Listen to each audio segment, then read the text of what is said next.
Ya, Latihan Auditor Halal Angkatan 33. Bismillahirrahmanirrahim. Assalamualaikum warahmatullahi wabarakatuh. Waalaikumsalam Waalaikumsalam warahmatullahi wabarakatuh. warahmatullahi wabarakatuh. Tetap semangat ya Bapak Ibu. Sini Ya, materi yang Semangat, kedua dan Bu. masih sampai eh, hari Kamis. Masya Allah. Nanti juga akan ada tugas-tugas untuk Bapak Ibu semuanya. Simpan energinya Bapak Ibu karena nanti besok hari kedua sudah mulai ada penugasan. Baik, Alhamdulillahirabbil alamin. Saya sangat bersyukur sekali bisa bergabung, bisa mendampingi, membersamai Bapak Ibu semuanya, calon auditor halal. Eh, kita sangat bersyukur ya, kita masih diberikan kesempatan, kesehatan, waktu, kenikmatan, sehat, kita bisa berbagi ilmu. Dalam hal ini pada sesi saya yaitu sistem jaminan produk halal.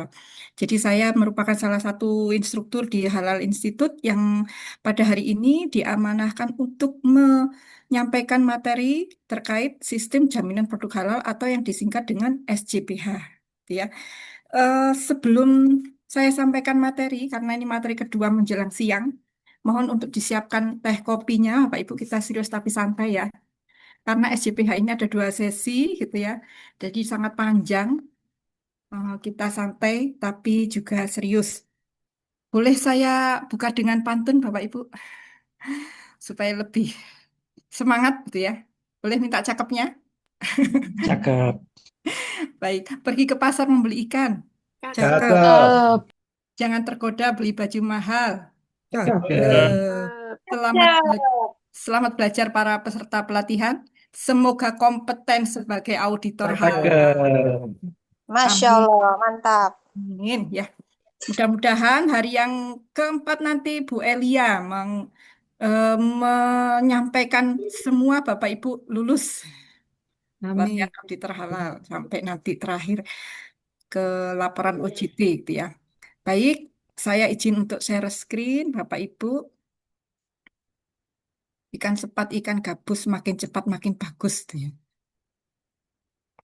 Ini adalah paparan kita hari ini, sistem jaminan produk halal atau yang dikenal dengan istilah SJPH. Paparan ini disusun berdasarkan keputusan Kepala BPJPH nomor 20 tahun 2023 tentang kriteria sistem jaminan produk halal. Nah, ini adalah referensi paparan ini dan ada beberapa juga referensi lain, tapi ini yang utama Bapak Ibu, Kepkaban 20 tahun 2023. Jadi sebelumnya itu sudah ada Kepkaban terkait kriteria sistem jaminan produk halal pada tahun 2021 di nomor 57 dan kemudian ada beberapa perubahan dan dirilislah kemudian Kepkaban yang baru di tahun 2023 di nomor 20 ini. Jadi kita acuannya memakai ini Bapak Ibu. Jadi SJPH berdasarkan Kepkaban 20 tahun 2023 ini merupakan dasar merupakan acuan dan referensi kita dalam melakukan pemeriksaan kehalalan produk. Jadi kita menilai, auditor halal akan menilai dan memeriksa bagaimana penerapan penjaminan produk halal di perusahaan itu didasarkan atas Kepkaban 20 2023 dan beberapa referensi yang terkait, gitu ya. Tapi ini yang utama. Oleh karena itu, saya sarankan kepada Bapak Ibu untuk download ini, dokumen ini, Kepkaban 20 tahun 2023, hanya 17 halaman saja, tetapi isinya sangat eh, padat gitu ya. Ringkas, jelas, padat. Kalau bisa ini dihatamkan, Bapak Ibu. Bahasa teman saya itu dihatamkan. Jadi ini dibaca-baca kembali Bapak Ibu setelah materi ini atau nanti setelah lulus ini eh, bisa terus sebagai pedoman panduan Bapak Ibu sebagai auditor halal. Dan ini ada kerangka prinsip dasar yang akan kita bahas sampai 4 jam ke depan yang dibagi menjadi dua sesi. Ada pendahuluan sampai ke informasi terdokumentasi. Sudah di-download kah Bapak Ibu? Mudah-mudahan sudah ya, ada yang sudah. Baik, Bapak Ibu semua, selain Kepkaban 20 tahun 2023 yang mengatur tentang kriteria sistem jaminan produk halal, juga ada beberapa standar halal yang kita anut gitu ya, yang perlu menjadi referensi kita sebagai auditor halal, yaitu terkait sistem manajemen halal, yaitu di SNI 99.1 tahun 2016, terkait RP pemotongan halal pada hewan unggas dan ruminansia di SNI juga ada 99.002 tahun 2016 dan 99.003 tahun 2018. Kemudian terkait pangan halal itu juga sudah ada SNI-nya, yaitu di SNI 99.004 tahun 2021. Jadi ini saya rekomendasikan untuk Bapak Ibu punya semua dokumen ini. Kemudian terkait tentang eh, sistem jaminan produk halal pada pemotongan hewan, baik itu ruminansia dan pemotongan hewan unggas, itu juga sudah diatur Bapak Ibu. Di Kepkaban Keputusan Kepala BPJPH nomor 77 tahun 2023. Jadi selain ada Kepkaban 20 itu secara general juga ada yang secara spesifik terkait pemotongan hewan ruminansia dan unggas di Kepkaban 77. Dan ada yang terkait pedoman sertifikasi halal untuk makanan dan minuman dengan pengolahan. Jadi jenis produk untuk makanan dan minuman dan pengolahan itu juga ada kriteria atau ada regulasi yang mengatur spesifik terkait makanan, minuman dan dengan pengolahan, yaitu di Kepkaban 78 tahun 2023. Tapi yang pokok nanti terkait pemeriksaan audit kita mengacu ke Kepkaban nomor 20 tahun 2023.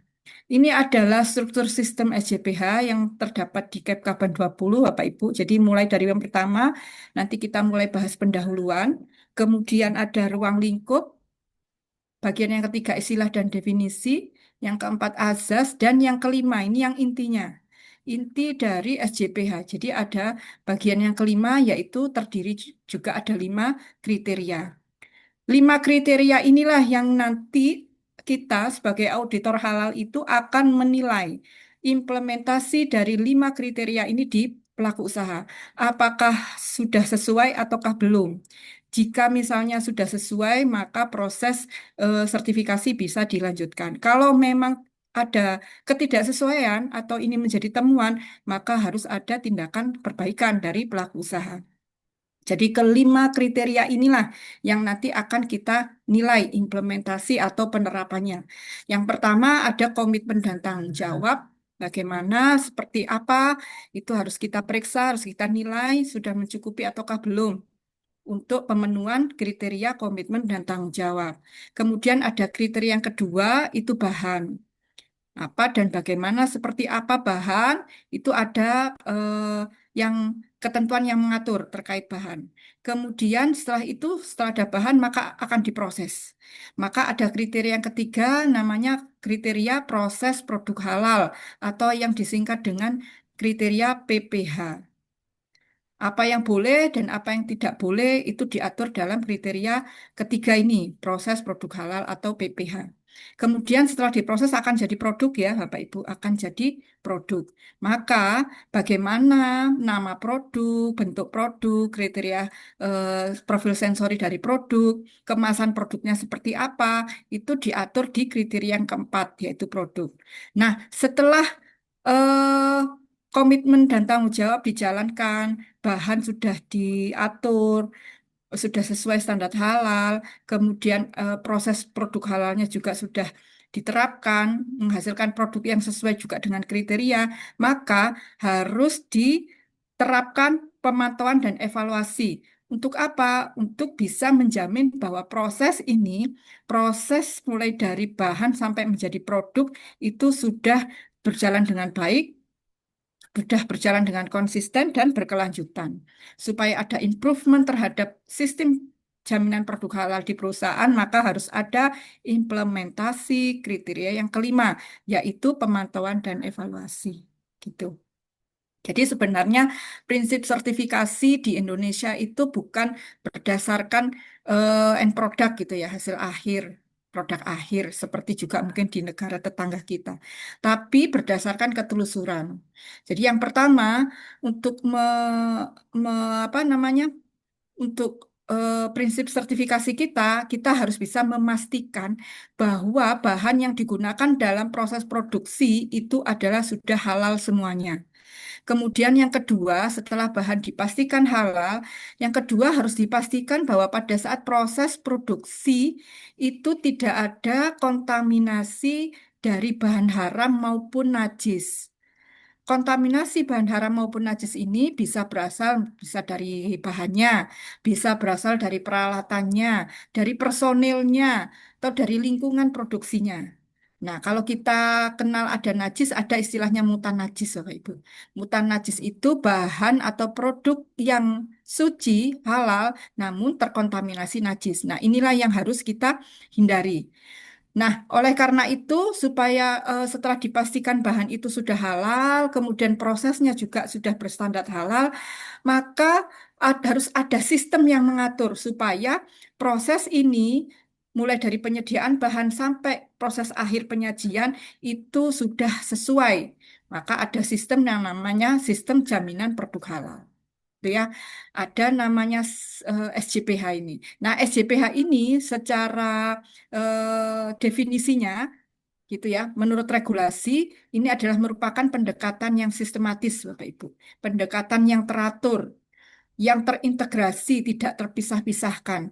Yang SJPH ini disusun kemudian untuk diterapkan dan dipelihara dengan cara mengidentifikasi bahan dan kontaminasi terhadap bahan, baik itu pada proses produksi, pada produk, pada sumber daya, dan juga pada prosedurnya.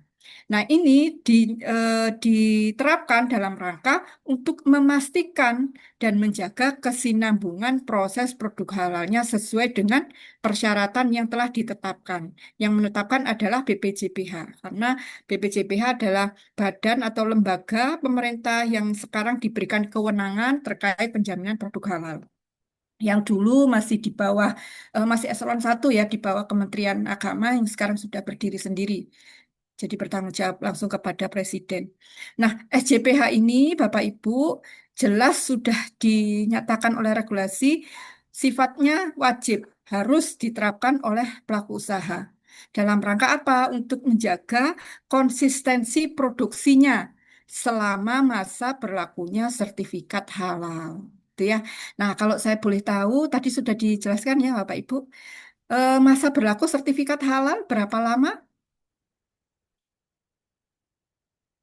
4 tahun ya. Lamanya, Harus ada 4 tahun. 4 lamanya, tahun. 4 selamanya, tahun. Selamanya, tidak ada selamanya, batasan. Ya, 4 maunya berapa? Ya, tahun. Ada yang selamanya itu selamanya, Lamanya, Bu, asal selamanya. tidak ada perubahan dari komposisi bahan. Oke, Dari siap, proses siap. produksi. Jadi ada yang 4 jam 4 tahun tahun. gitu ya, ada yang selamanya. Baik Bapak Ibu. Dulu sebelum ada Undang-Undang Cipta Kerja itu waktu belum ada BPJPH ya, masih LP POMUI, itu sertifikat halal berlaku 2 tahun. Kemudian ada regulasi yang terbaru, Undang-Undang Cipta Kerja berlaku selama 4 tahun. Nah, setelah ada regulasi yang terbaru, Undang-Undang 6 tahun 2023 dan diperkuat dengan peraturan pemerintah Nomor 42 tahun 2024, sertifikat halal dinyatakan tetap berlaku. Jadi berlaku selamanya, gitu ya. Sepanjang ada dua syaratnya, ya. Ada dua syaratnya. Yang pertama tidak terdapat perubahan komposisi bahan, dan yang kedua dan atau tidak ada perubahan proses produk halal. Jadi bisa salah satu atau bisa keduanya, gitu ya. Bahannya yang berubah atau prosesnya yang berubah atau bahan dan prosesnya yang berubah.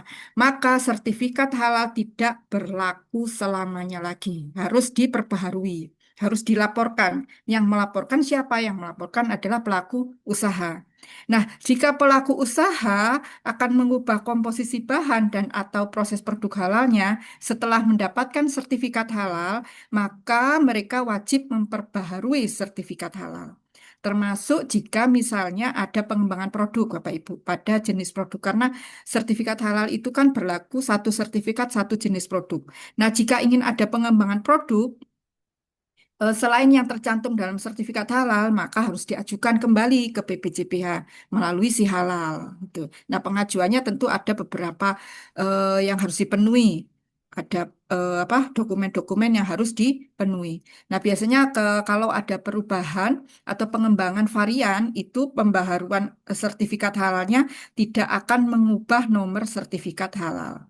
Jadi kemasannya, misalnya sudah kemasan sudah banyak gitu ya tercetak ternyata ada eh, pengembangan, maka nomor sertifikatnya tidak akan berubah. Yang berubah hanya lampiran yang kedua saja di dokumen sertifikat halalnya. Nah, ini adalah maksud dan tujuan. Kenapa harus diterapkan SJPH? Kenapa harus diterapkan sistem jaminan produk halal di pelaku usaha atau perusahaan?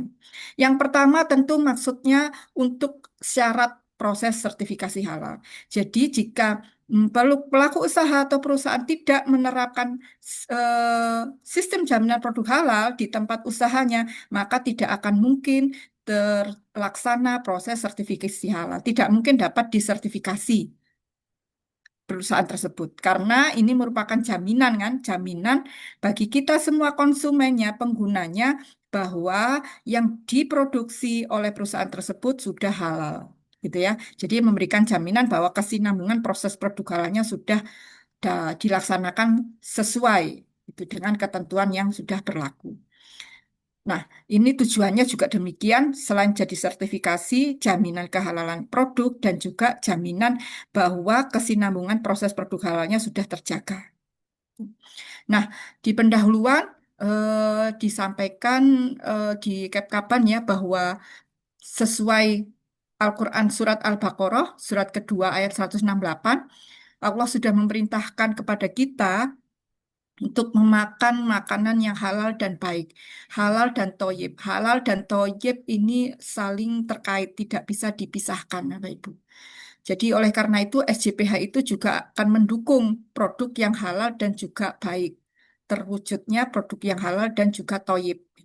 Nah, di PP 42 ini jelas ya dasar hukumnya bahwa untuk menjaga kesinambungan proses produk halalnya di pasal 72 menyebutkan bahwa pelaku usaha wajib menerapkan SJPH gitu. Nah, kita nanti sebagai auditor halal akan memastikan bahwa penerapan SJPH di perusahaan itu sudah sesuai seperti itu. Nah, untuk ruang lingkupnya SJPH ini ada 4. Yang pertama, SJPH ini menetapkan persyaratan pada setiap tahapan proses produk halal. Jadi menetapkan setiap tahapan proses produk halal. Kalau misalnya tadi saya sampaikan bahwa prinsip sertifikasi dari sertifikat halal itu kan mulai dari hulu sampai hilir harus bersyarat halal. Maka tahapan PPH juga dari penyediaan bahan sampai ke penyajian harus di standarisasi halal. Dan ini menjadi ruang lingkup dari SJPH, diatur oleh SJPH mulai dari penyediaan bahannya seperti apa, tahapan pengolahannya bagaimana, penyimpanan, kemudian pengemasan, pendistribusian, penjualan, dan penyajian itu merupakan tahapan yang menjadi lingkup dari SJPH, diatur oleh SJPH.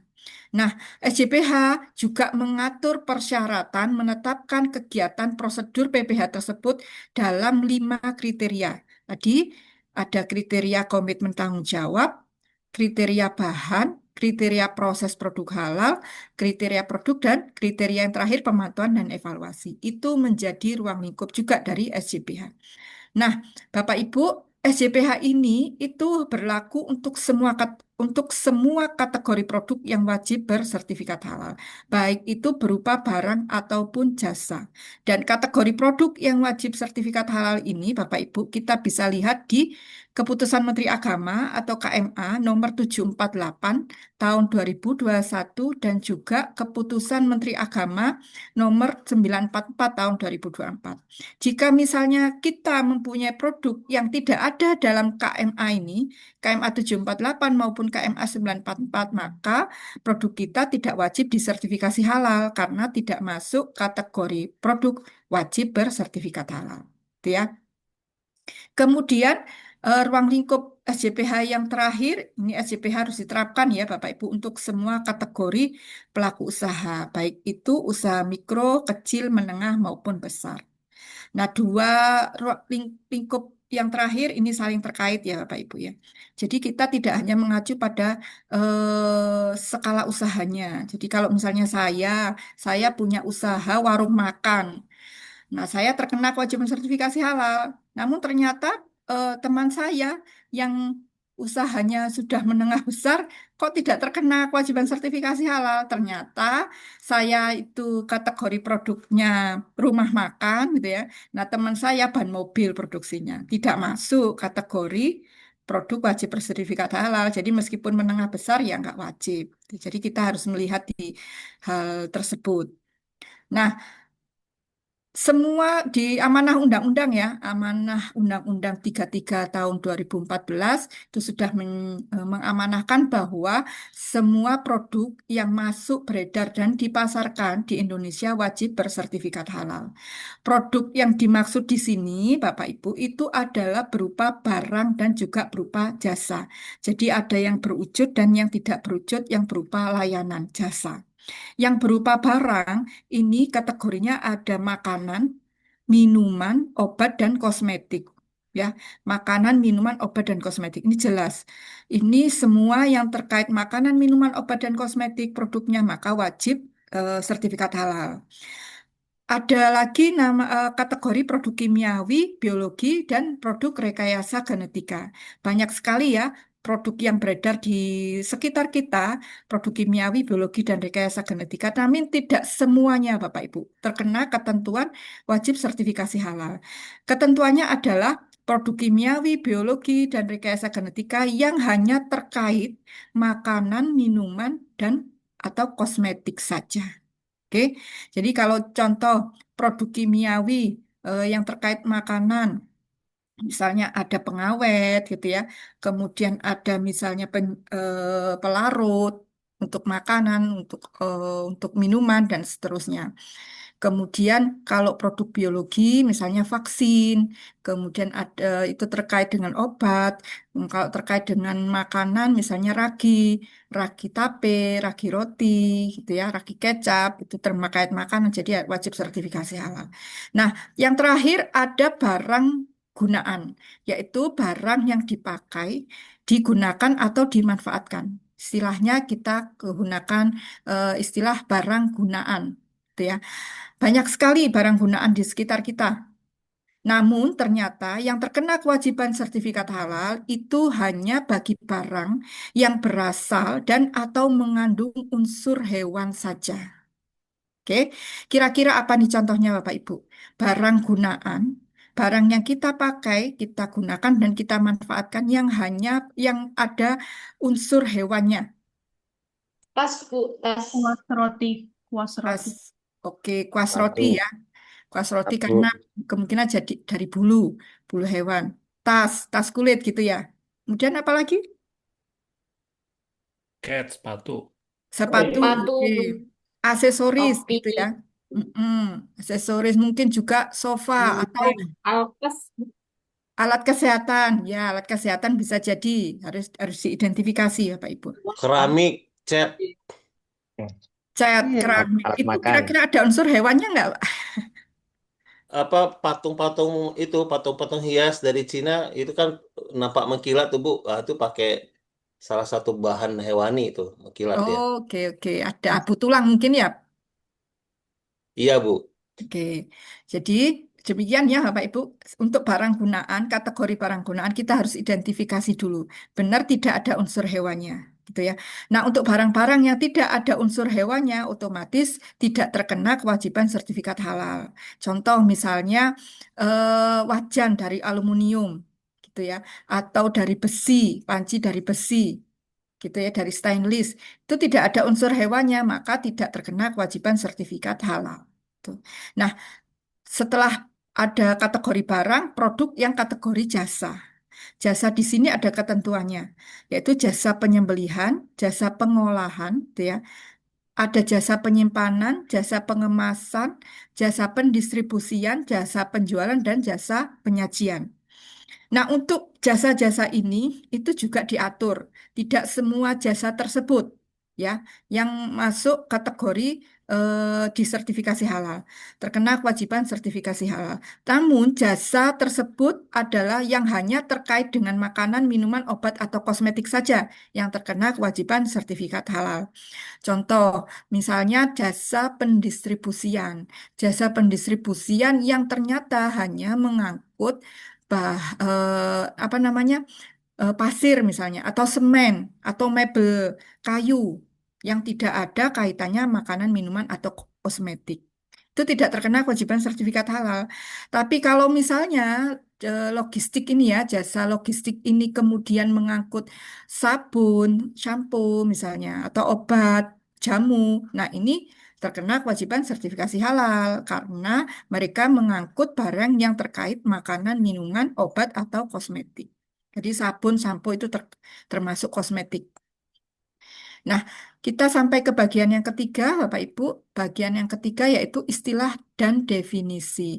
Ini ada beberapa istilah dan definisi, definisi supaya bisa memudahkan seperti juga regulasi ya. Pasti di depan pasti akan ada istilah dan definisi untuk memudahkan kita memahami suatu ketentuan. Jadi istilahnya apa, definisinya apa, ini bisa kita baca-baca kembali ya Bapak Ibu terkait produk, terkait bahan, produk halal dan seterusnya. Ada bahan kritis, ada homer ya, homer minuman beralkohol.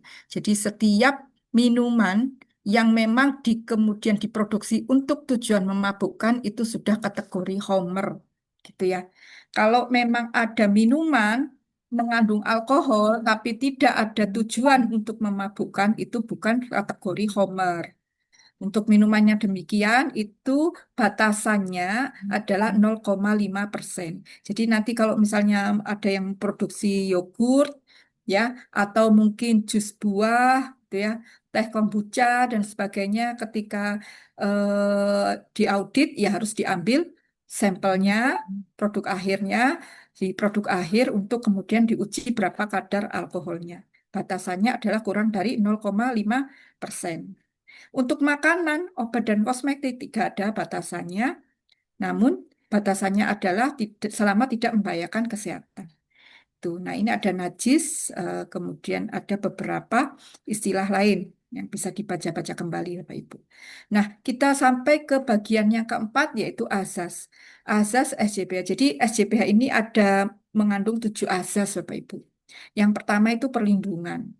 Dalam hal ini, pemerintah hadir untuk dalam menyelenggarakan jaminan produk halal ini, tujuannya adalah untuk melindungi masyarakat Muslim dari apa? Dari mengkonsumsi dan menggunakan produk yang tidak halal. Jadi jangan sampai gitu ya, Muslim sampai salah mengkonsumsi atau menggunakan produk yang kemudian dikira halal tapi tidak halal. Jadi maka dilindungi oleh pemerintah dalam hal ini dengan menerapkan SJPH, dengan menetapkan SJPH. Kemudian ada asas yang kedua, keadilan. Ini dalam menyelenggarakan jaminan produk halal, itu Bapak Ibu harus mencerminkan keadilan secara proporsional tentunya, tidak ada diskriminasi bagi setiap warga negara. Kemudian untuk asas yang ketiga, kepastian hukum. Kita tahu semuanya bahwa penyelenggaraan jaminan produk halal ini untuk tujuannya memberikan kepastian hukum mengenai kehalalan suatu produk dan ini dibuktikan dengan adanya sertifikat halal dari produk tersebut. Kemudian ada asas yang keempat, yaitu akuntabilitas dan transparansi, bahwa setiap kegiatan dan hasil akhir dari kegiatan penyelenggaraan jaminan produk halal ini, Bapak Ibu, itu harus dapat dipertanggungjawabkan kepada masyarakat, ya, harus dapat dilaksanakan secara transparan dan dapat dipertanggungjawabkan. Tentunya ini harus disesuaikan dengan ketentuan yang berlaku. Kemudian asas yang kelima adalah efektivitas dan efisiensi. Asas SJPH ini menyatakan bahwa dalam penyelenggaraan jaminan produk halal itu harus dilakukan dengan orientasi pada tujuan yang tepat guna dan berdaya guna. Artinya apa? Meminimalkan penggunaan sumber daya. Dan ini harus dilaksanakan dengan cara cepat, sederhana, biayanya ringan dan terjangkau ya. Jadi jangan sampai dalam menerapkan SJPH ternyata tambah ruwet, tambah ribet gitu ya. Ini digunakanlah seyogyanya metode-metode yang sederhana dan biayanya ringan terjangkau. Kemudian asas yang keenam itu adalah profesionalitas, bahwa kita tahu untuk profesi di bidang halal itu ada juleha ya, juru sembelih halal, kemudian ada auditor halal dan penyelia halal. Untuk semua profesi ini akan mengutamakan keahlian Bapak Ibu, harus berdasarkan kompetensi dan kode etik. Oleh karena itu dalam pelatihan, semua pelatihan di tiga profesi ini, baik itu juleha, auditor halal, atau penyelia halal itu ada SKKNI-nya dan pelatihan harus berdasarkan SKKNI tersebut, berdasarkan kompetensi dan juga kode etik. Jadi nanti kalau menjadi auditor halal gitu ya, ketika akan bertugas pasti akan diminta untuk menandatangani terlebih dahulu fakta integritas. Ya, fakta integritas sebagai auditor halal sebelum Bapak Ibu bertugas. Kemudian prinsip atau asas yang terakhir ya, asas yang ketujuh itu adalah nilai tambah dan daya saing. Kita semua tahu ya Bapak Ibu bahwa sudah banyak ini produk dari luar negeri yang kemudian beredar di Indonesia yang sudah bersertifikat halal. Jadi kalau misalnya nanti produk sejenis kompetitor ya, ini kan kompetitor produk dalam negeri. Kemudian konsumen kita lebih memilih produk luar negeri itu dengan alasan sudah bersertifikat halal. Nah, ini kan jadi repot ya, artinya produk dalam negeri jadi kalah saingan. Oke, sekarang kita lanjut ke bagian yang kelima. Tadi pendahuluan sudah, ruang lingkup, istilah definisi, kemudian terakhir azas eh, yang utama ini sekarang, yaitu bagian yang kelima yang juga ada 5 kriteria. Seperti rukun Islam, untuk lebih mengingat ya. Jadi yang mau uji kompetensi, karena saya juga asesor gitu ya, saya pastikan bahwa ini pasti ditanyakan Bapak Ibu. Eh, Pasti akan diminta untuk menjelaskan 5 kriteria. Jadi ya, untuk menjelaskan definisi SJPH dan kriteria SJPH yang juga ada 5, ya 5 kriteria tadi. Ada komitmen tanggung jawab, bahan, PPH, produk, dan pemantauan evaluasi. Gitu ya. Jadi SJPH kalau ingin dinyatakan sebagai auditor halal yang kompeten itu harus ada 3 aspek yang terpenuhi.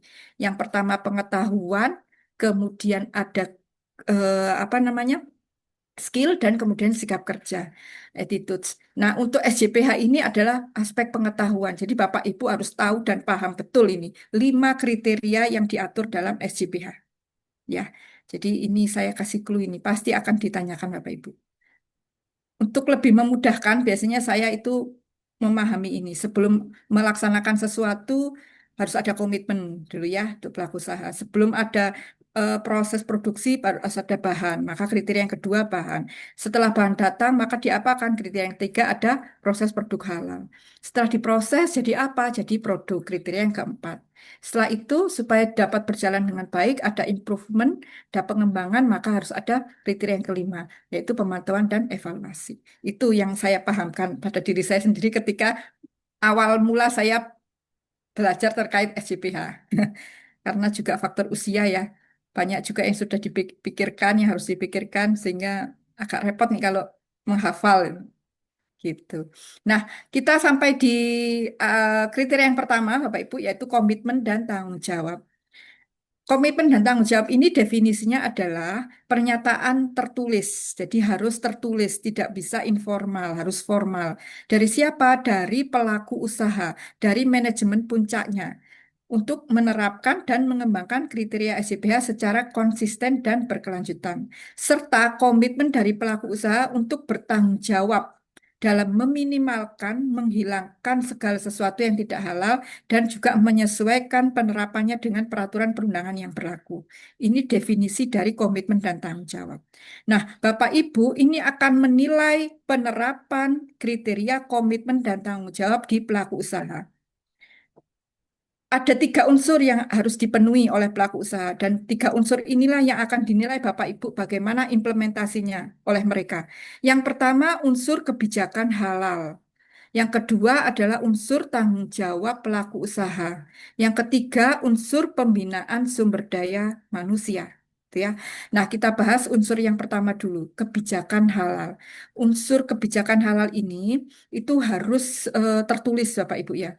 Merupakan pernyataan yang tertulis yang berisi komitmen dari pelaku usaha, dari direkturnya, bukan dari manajer operasionalnya, kepala produksinya bukan, tapi dari top manajemennya. Artinya dari pelaku usahanya itu sendiri, direktur dari perusahaan. Untuk apa? Satu, untuk menggunakan bahan yang halal. Dua, untuk memproses secara halal. Tiga, untuk menghasilkan produk yang halal sesuai dengan persyaratan sertifikasi. Dan ini harus secara konsisten dilaksanakan dan harus secara berkesinambungan diterapkan. Gitu ya. Ini contoh kebijakan halal di rumah sakit ya. Jadi ada template-nya sudah kebijakan halal ini, tinggal pelaku usaha untuk mengadopsi dan kemudian menyusun, bisa ditambahkan tanpa mengurangi substansi. Ditambahkan narasinya, dipersilahkan. Nah, aktivitas yang dilakukan oleh manajemen perusahaan terkait kebijakan halal ini, Bapak Ibu, yang pertama, mereka wajib menyiapkan sumber daya manusia dan sarana prasarana yang mendukung pelaksanaan PPH-nya, proses produk halalnya.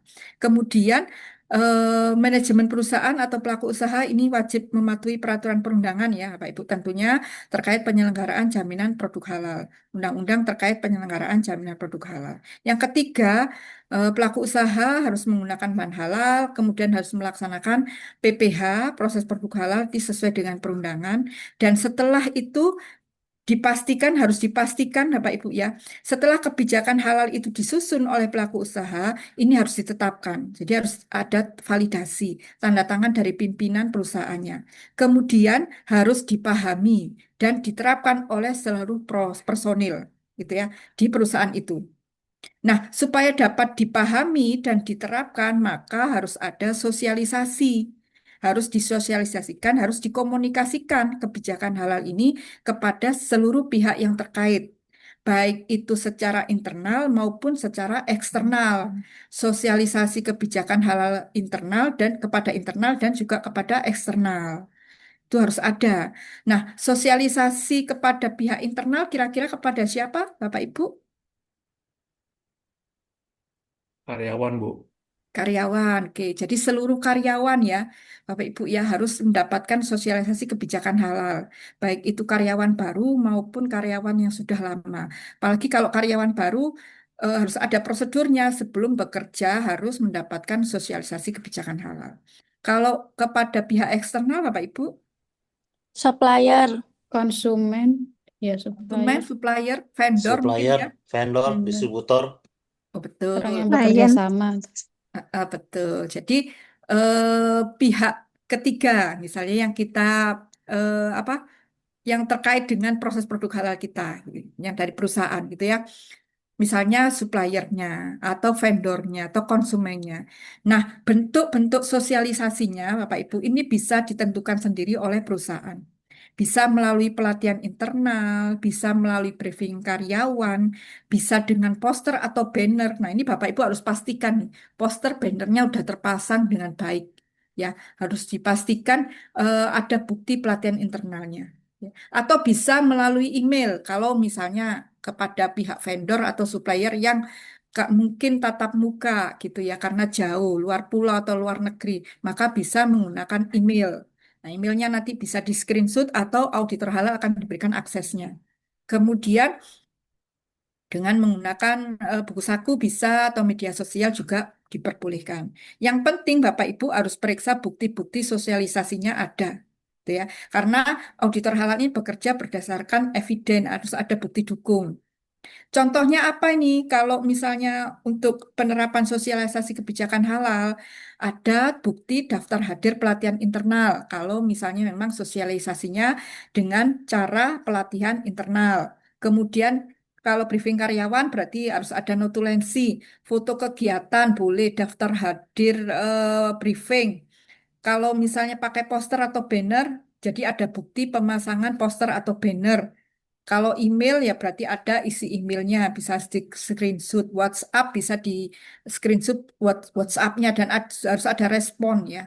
Jadi kalau kirim email ya terus ini emailnya kepada siapa, tersampaikan atau belum gitu ya. Itu juga harus ada respon dari yang dikirim. Nah, ini contoh implementasi kebijakan halal yang akan Bapak Ibu nilai. Gitu ya. Kalau seperti ini kira-kira ada temuan enggak? Tidak ditandatangani. Tidak ditandatangani, betul. Jadi karena ini merupakan kebijakan harus divalidasi, harus disetujui dan ditetapkan oleh direkturnya. Ini terjadi ini sebenarnya Bapak Ibu. Jadi ketika eh, pengalaman saya yang mengaudit apa namanya restoran itu ya, mungkin karena terburu-buru sehingga kebijakan halal yang sudah disusun dicetak besar di Pigora lupa nggak ditandatangani karena terburu-buru. Nah ini juga jadi temuan. Nah seperti ini juga contoh ya dengan pemasangan banner.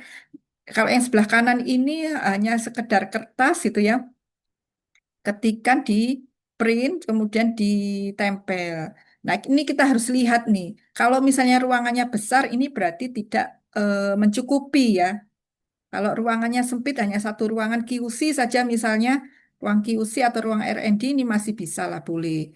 Ya, kalau ruangannya kecil. Kalau ruangannya besar, ini dianggap tidak memenuhi, tidak tercukupi dalam hal sosialisasi kebijakan halal.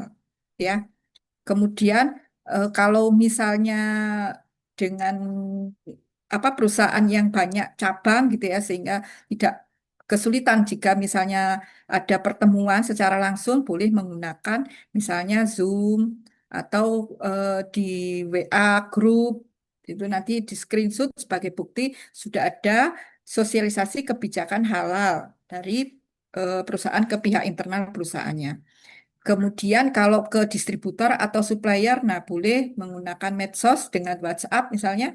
Nah ini juga bisa di screenshot. Nah ini harus diperiksa Bapak Ibu benar sudah ada respon, sudah tersampaikan kepada pihak distributor atau supplier. Atau jika menggunakan jasa transportasi pihak ketiga. Nah ini kan juga berarti harus disosialisasikan juga supaya mereka ketika mendistribusikan barang dari perusahaan itu juga paham bahwa harus menjaga barang yang dikirim itu tidak terkontaminasi dari bahan haram maupun najis ya. Jadi punya pemahaman, punya tanggung jawab yang sama.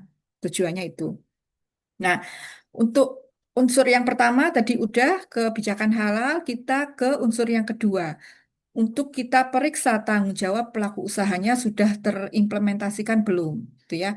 Apa tanggung jawab pelaku usaha? Yang pertama harus menjamin tersedianya sumber daya yang memadai dalam rangka penyusunan, penerapan, dan perbaikan berkelanjutan dari SJPH.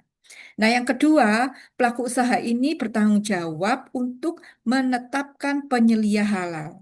Jadi yang menetapkan penyelia halalnya itu adalah direktur atau pelaku usaha atau pemilik dari usaha tersebut. Itu yang menetapkan, memberikan surat tugas atau menyusun SK-nya, menetapkan SK-nya itu adalah pelaku usaha. Nah, bagi pelaku usaha yang mikro kecil, ya Bapak Ibu, itu boleh. Jadi pelaku usahanya yang bersangkutan menjadi penyelia halal juga karena keterbatasan SDM ya. Atau masih diperbolehkan juga melakukan kerjasama dengan pihak lain. Jadi penyelia halalnya bisa berasal dari pelaku usaha yang bersangkutan atau dari pihak lain yang sudah bekerja sama. Misalnya dari instansi pemerintah ya, dinas-dinas yang terkait misalnya memfasilitasi untuk menjadi penyelia halal dari usaha mikro kecil ini dari badan usaha atau dari perguruan tinggi gitu ya dosen gitu ya untuk pengabdian masyarakatnya menjadi penyelia halal di usaha mikro kecil ini masih dibolehkan. Yang menugaskan, yang memberikan surat tugas, yang menjadi memberikan penugasan itu adalah pemilik usaha, bukan dari perguruan tingginya, gitu ya. Kalau dari instansi pemerintah ya bukan dinasnya, tapi dari pemilik usahanya yang menugaskan yang bersangkutan sebagai penyelia halal. Bagaimana kalau penyelia halalnya resign? Kalau resign berarti harus ada penggantinya. Harus ada surat tugas yang baru, ya, menggantikan surat tugas yang lama atau SK yang lama. Kemudian yang menjadi tanggung jawab pelaku usaha selain menetapkan penyelia halal harus juga menetapkan tim manajemen halal. Tim manajemen halal ini melibatkan seluruh pihak yang terkait penerapan SJPH, Bapak Ibu.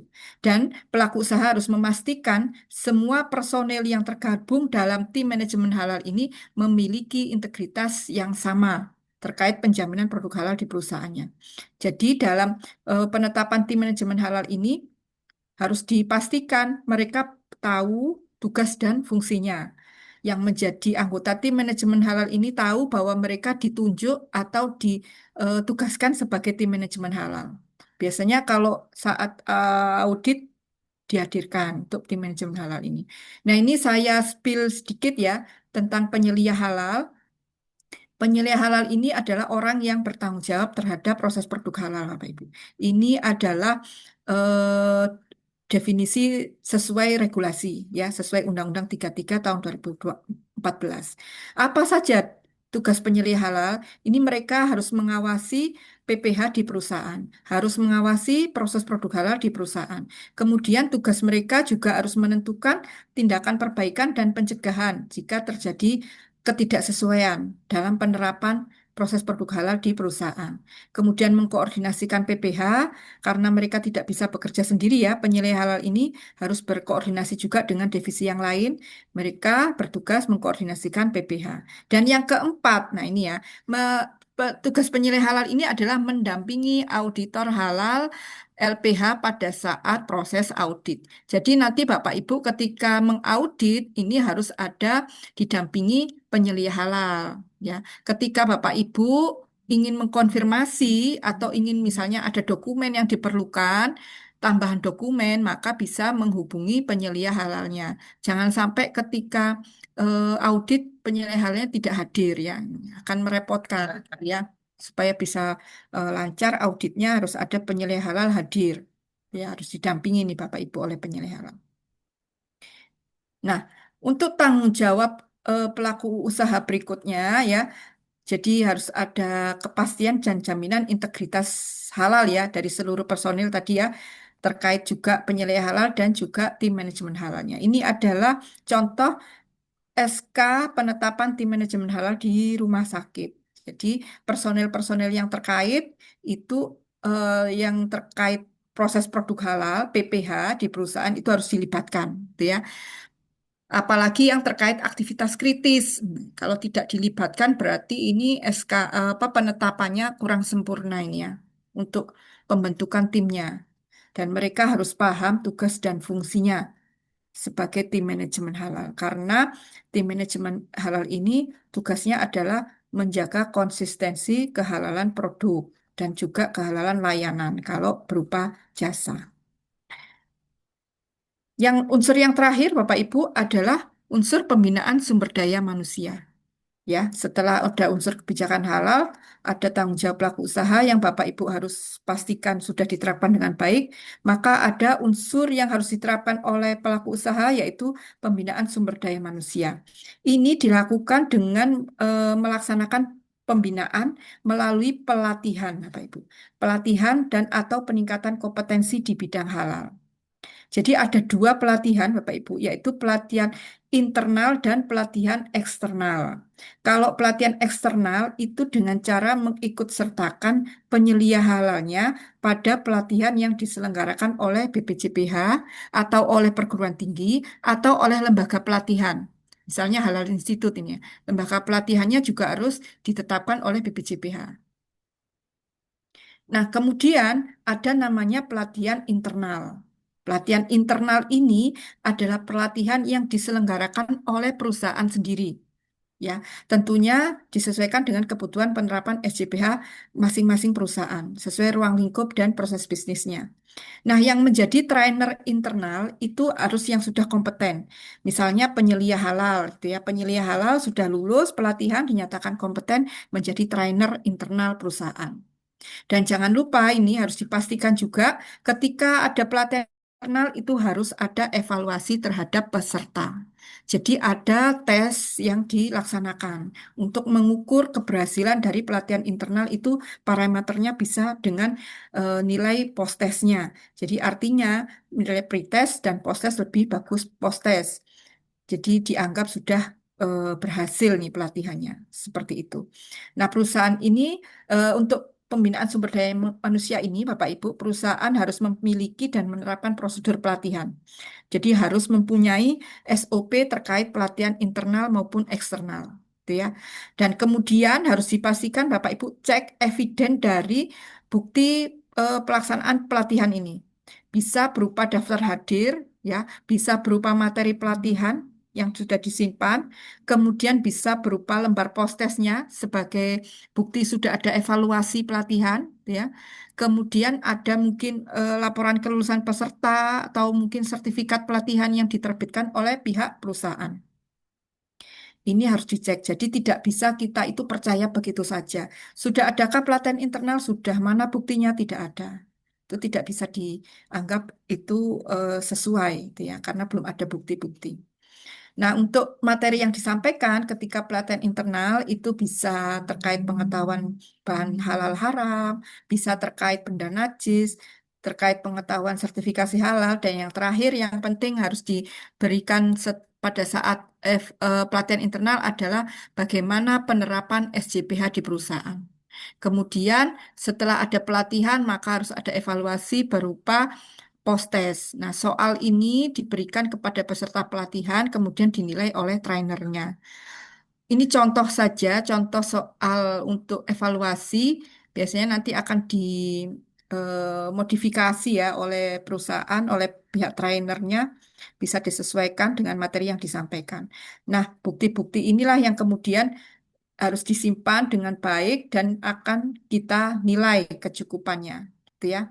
Kalau eksternal ya berarti harus ada sertifikat. Kalau memang menengah besar skala usahanya berarti harus ada dua sertifikat, sertifikat pelatihan dan sertifikat kompetensi. Ini sertifikat kompetensi ada lambang Garuda, yang ini sertifikat pelatihan yang sebelah kanannya. Kalau untuk pelatihan internal ya berarti kita periksa daftar hadirnya, dokumentasi fotonya, apakah ada sertifikatnya dan seterusnya. Apakah materi yang diberikan sudah sesuai, gitu ya. Seperti itu. Nah, ini kriteria yang pertama sudah kita bahas. Adakah pertanyaan ini terkait kriteria yang pertama ya? Sebentar, saya buka chat setelah jam 11 ya, berarti ya, Pak Ibu ya. Izin di samping ngemil. Nah, silahkan minum-minum. Saya juga pamer nih susu. Boleh pamer ya, Pak Ibu ya. Silakan yang mau nyambil-nyambil. Bu, izin bertanya. Ya, ya. Dari siapa ini? Perkenalkan nama saya Ainun Hairiyah, Bu. Ya, ya. Silakan. Ya, Bu Ainun. mau bertanya kalau terkait dengan kaji ulang manajemen, apakah harus ada atau tidak ya, Bu? Kan tadi tidak dijelaskan ya, adanya audit internal sekali setahun misalnya seperti itu. Kalau kaji ulang manajemen itu kan di SJPH itu sebenarnya ada yang paling belakang ya, Bu. Iya, Itu betul. apakah kalau industri kecil menengah itu wajib atau ada kriteria tertentu ya, Bu? Terima kasih. Ya, kalau industri kecil menengah biasanya sih itu ya harus ada, tapi itu jadi minor ya. Jadi masih bisa ditoleransi gitu ya. Artinya pemenuhannya tidak seperti ketika kita mengaudit usaha menengah besar. Harus rigid gitu ya untuk kaji ulang manajemennya. Tapi memang tetap harus ada implementasinya, Bu. Gitu ya. Untuk audit internal dan kaji ulang manajemen. Untuk kriteria yang kelima ya, pemantauan dan evaluasi. Itu ya, Bu Ainun. Baik, Bu. Terima kasih Eh, ya, Bu. ya, sama-sama sebentar. Ini pertanyaan yang di kolom chat dulu atau yang di raise hand ya? Satu dulu ya untuk yang di chat, kemudian satu yang untuk di raise hand, kemudian kita lanjutkan materi. Supaya enak nanti diskusinya terakhir gitu ya. Izin seperti itu Bu dari Bu Isyaturah Diah. Izin bertanya. Benar ya untuk Iya, pertanyaan ini ya, Bu ya? iya, ini iya. Terima kasih Bu kesempatannya. Izin bertanya Bu terkait dengan eh, sertifikasi halal ini. Apakah dalam prosesnya nanti akan ada surveillance untuk memastikan bahwa SPJPH ini masih konsisten diterapkan oleh perusahaan tersebut? Mohon informasi. Terima kasih. Ya, sama-sama Bu Is. Jadi begini, memang SJ apa SJPH? Sertifikat halal ini sudah tetap berlaku ya, selama tidak ada perubahan komposisi bahan dan atau proses produk halalnya. Namun, meskipun demikian, nanti ada surveillance. Surveillance-nya itu 4 tahun sekali. Surveillance-nya pengawasan terkait penerapan SJPH di perusahaan. Gitu ya. Nah, siapa yang akan melaksanakan? Sesuai ketentuan itu adalah BPJPH tentunya. Nanti kementerian dan lembaga terkait. ASN ya, dalam hal ini ada jabatan namanya pengawas JPH. Nah, untuk detailnya, bagaimana teknisnya itu masih dirumuskan oleh BPJPH. Jadi kalau untuk penerapannya SJPH pasti ada surveillance-nya 4 tahun sekali. Nah, ketika pengawasan nanti misalnya ada temuan, nah ini nanti akan diproses. Ada sanksi nanti ke perusahaan yang ketika sudah mendapatkan sertifikat halal tetapi tidak menerapkan sesuai dengan ketentuan. Dilalai seperti itu. Seperti itu, Bu. Tapi jadi nanti siapa yang akan terlibat ini masih dirumuskan ya, Bu. Teknisnya yang pasti itu adalah ASN, Bu. Oke, baik. ASN. Nah, izin Bu, kan karena kami juga punya LPH, apakah juga nanti bisa ditugaskan ke LPH ya? Kebetulan LPH kami kan di bawah instansi pemerintah juga nih. Ya, jadi surveillance itu nanti menurut informasi yang saya dapatkan dari Pak Jamal itu bisa nanti kemungkinan melibatkan LPH juga. Kita tunggu aja, Bu. Jadi terkait kementerian dan lembaga dan juga kemungkinan juga akan melibatkan LPH untuk surveillance. Jadi kita tunggu saja regulasi resminya ya, Ibu. Ya, siap, siap. Terima kasih, Bu. Iya, sama-sama. Maka dari itu, ini kalau kita pelatihan penyelia ya ke pelaku usaha itu juga kita sampaikan. Jadi jangan sampai lalai ketika sudah mendapatkan sertifikat halal, kemudian misalnya nanti bahannya berubah seperti itu ya. Bahan haramnya itu ada sanksinya. Sanksinya itu mulai dari sanksi eh, pencabutan sertifikat halal gitu ya, sampai ke sanksi pidana dan perdata. Itu sudah ada itu di amanah Undang-Undang 33 itu, di pasal yang terakhir gitu. Baik, boleh saya lanjutkan aja materinya ya? Nah, sini, karena banyak ini materinya. Bisa dilanjut, Bu. Oke, terima kasih Pak. Kita sampai ke kriteria yang kedua ya, bahan ya. Bahan, nah ini untuk kita mengaudit bahan itu biasanya yang paling banyak waktu yang kita butuhkan ya, terkait untuk audit bahan ini. Bahan itu definisinya adalah unsur yang digunakan untuk membuat atau menghasilkan produk yang dipersyaratkan dalam SJPH. Cakupan bahan tidak hanya bahan baku saja, tapi ada bahan baku, bahan tambahan, yang kedua, bahan penolong, kemudian bahan kemasan, pelumas, grease, dan sanitizer, kemudian bahan penolong pencucian, artinya di sini adalah sabun untuk mencuci peralatan yang berkontak langsung dengan bahan maupun produk, dan juga media untuk validasi hasil pencucian fasilitas. Jadi kalau ada perusahaan yang menerapkan proses atau tahapan validasi hasil pencucian dari fasilitasnya, kemudian menggunakan media, misalnya dengan metode swab gitu ya, media untuk swab ini juga masuk dalam cakupan bahan. Itu. Jadi kita harus periksa semua bahan ini, baik itu bahan baku, tambahan penolong, kemasan, bahan sabun, dan sampai ke media untuk yang digunakan sebagai validasi hasil pencucian. Nah, kategori atau pengidentifikasian bahan ini adalah bahan baku tambahan bahan menolong. Ini yang tahu adalah pelaku usahanya. Yang menentukan adalah pelaku usahanya. Kenapa? Karena kategori bahan baku itu adalah bahan yang memiliki persentase terbesar dibandingkan dengan bahan-bahan lain. Jadi, yang paling banyak digunakan itu masuk bahan baku. Kemudian kalau bahan tambahan, ini pemakaiannya relatif lebih sedikit. Kalau bahan penolong, ini sifatnya hanya sebagai pembantu saja dalam proses produksi agar diperoleh hasil yang lebih baik. Itu pengkategorian bahan ini. Nah, kalau untuk apa namanya, ketika kita mengaudit rumah makan atau restoran gitu ya, kemudian mereka juga ada menu konsinyasi yang dijual, ada menu titipan dari produsen lain yang kemudian dijual, misalnya ada es krim atau soft drink, ya, minuman-minuman dingin itu yang ada di kulkasnya, showcase-nya, maka itu juga masuk bahan dan harus kita periksa. harus sudah bersertifikat halal jika memang bahan itu kritis, masuk dalam KMA 748 atau KMA 944 gitu ya. Jadi tidak hanya bahan yang dibuat untuk memproduksi menu mereka saja, tapi juga menu-menu yang ada konsinyasi dari pihak lain. Mereka jualkan itu masuk dalam daftar bahan nanti. Kemudian yang kedua kita bahas yaitu kategori bahan. Kategori bahan ini ada dua, Bapak Ibu, yang masuk kategori bahan. Dikategorikan dalam kategori yang satu, yaitu bahan yang wajib bersertifikat halal.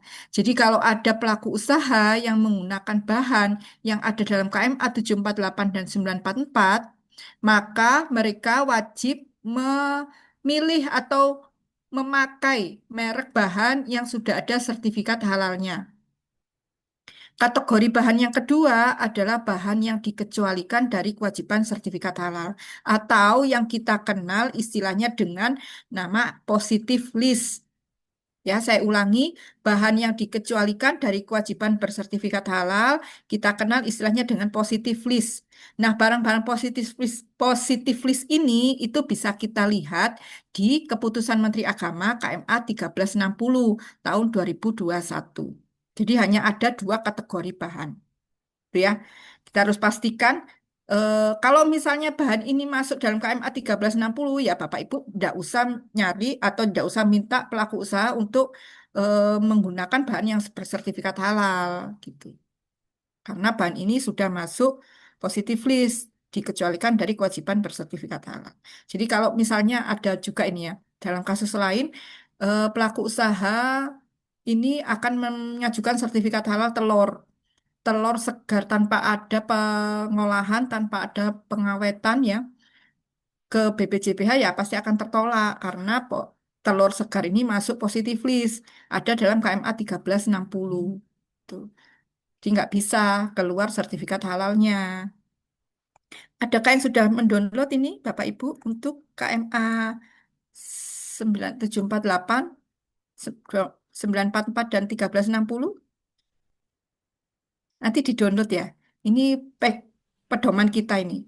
Kan kita, Sampun, Bu. Sampun oke, di-download, Bu. baik. Makasih, Pak. Jadi ini kita akan mengkonfirmasi bahan ini di dalam KMA ini. Yang pertama ada KMA 748. Nah, ini ya tahun 2021.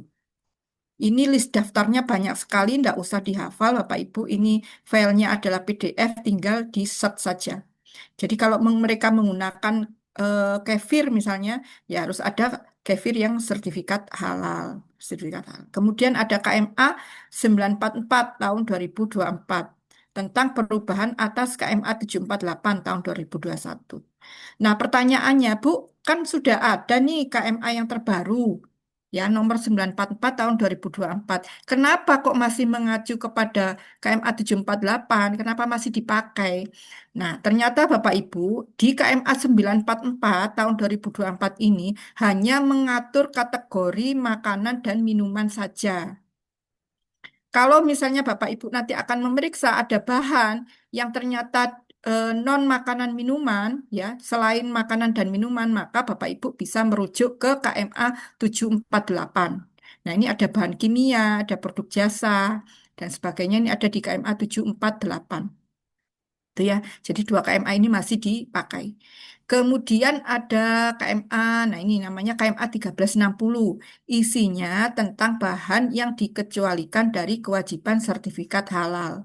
Atau yang kita kenal tadi namanya positive list. Ya, coba kita cek ya. Misalnya ada pelaku usaha memakai benzoat. Nah, ternyata asam benzoat, asam fosfat, sorbat, ini apa namanya bahan-bahan kimia ya, produk kimiawi yang digunakan untuk pengawet. Nah, ini ternyata positif list gitu. Jadi Bapak Ibu tidak perlu minta sertifikat halal dari bahan-bahan yang masuk dalam KMA 1360. Identifikasinya nanti tadi ya urut ya dari KMA 748 atau 944 dan kemudian ke 1360 gitu. Kemudian asal bahan, nah ini asal bahan nanti ada bisa dari nabati, hewani, mikroba atau yang lainnya, yaitu dari proses kimiawi, rekayasa genetik atau dari campuran sintetik dan mineral. Kalau dari nabati, titik kritisnya nanti adalah dari bahan tersebut, apakah ada bahan yang ditambahkan, apakah ada pengolahan, gitu ya. Itu titik kritisnya. Kalau dari bahan hewani, titik kritisnya adalah jenis hewannya, halal ataukah tidak halal.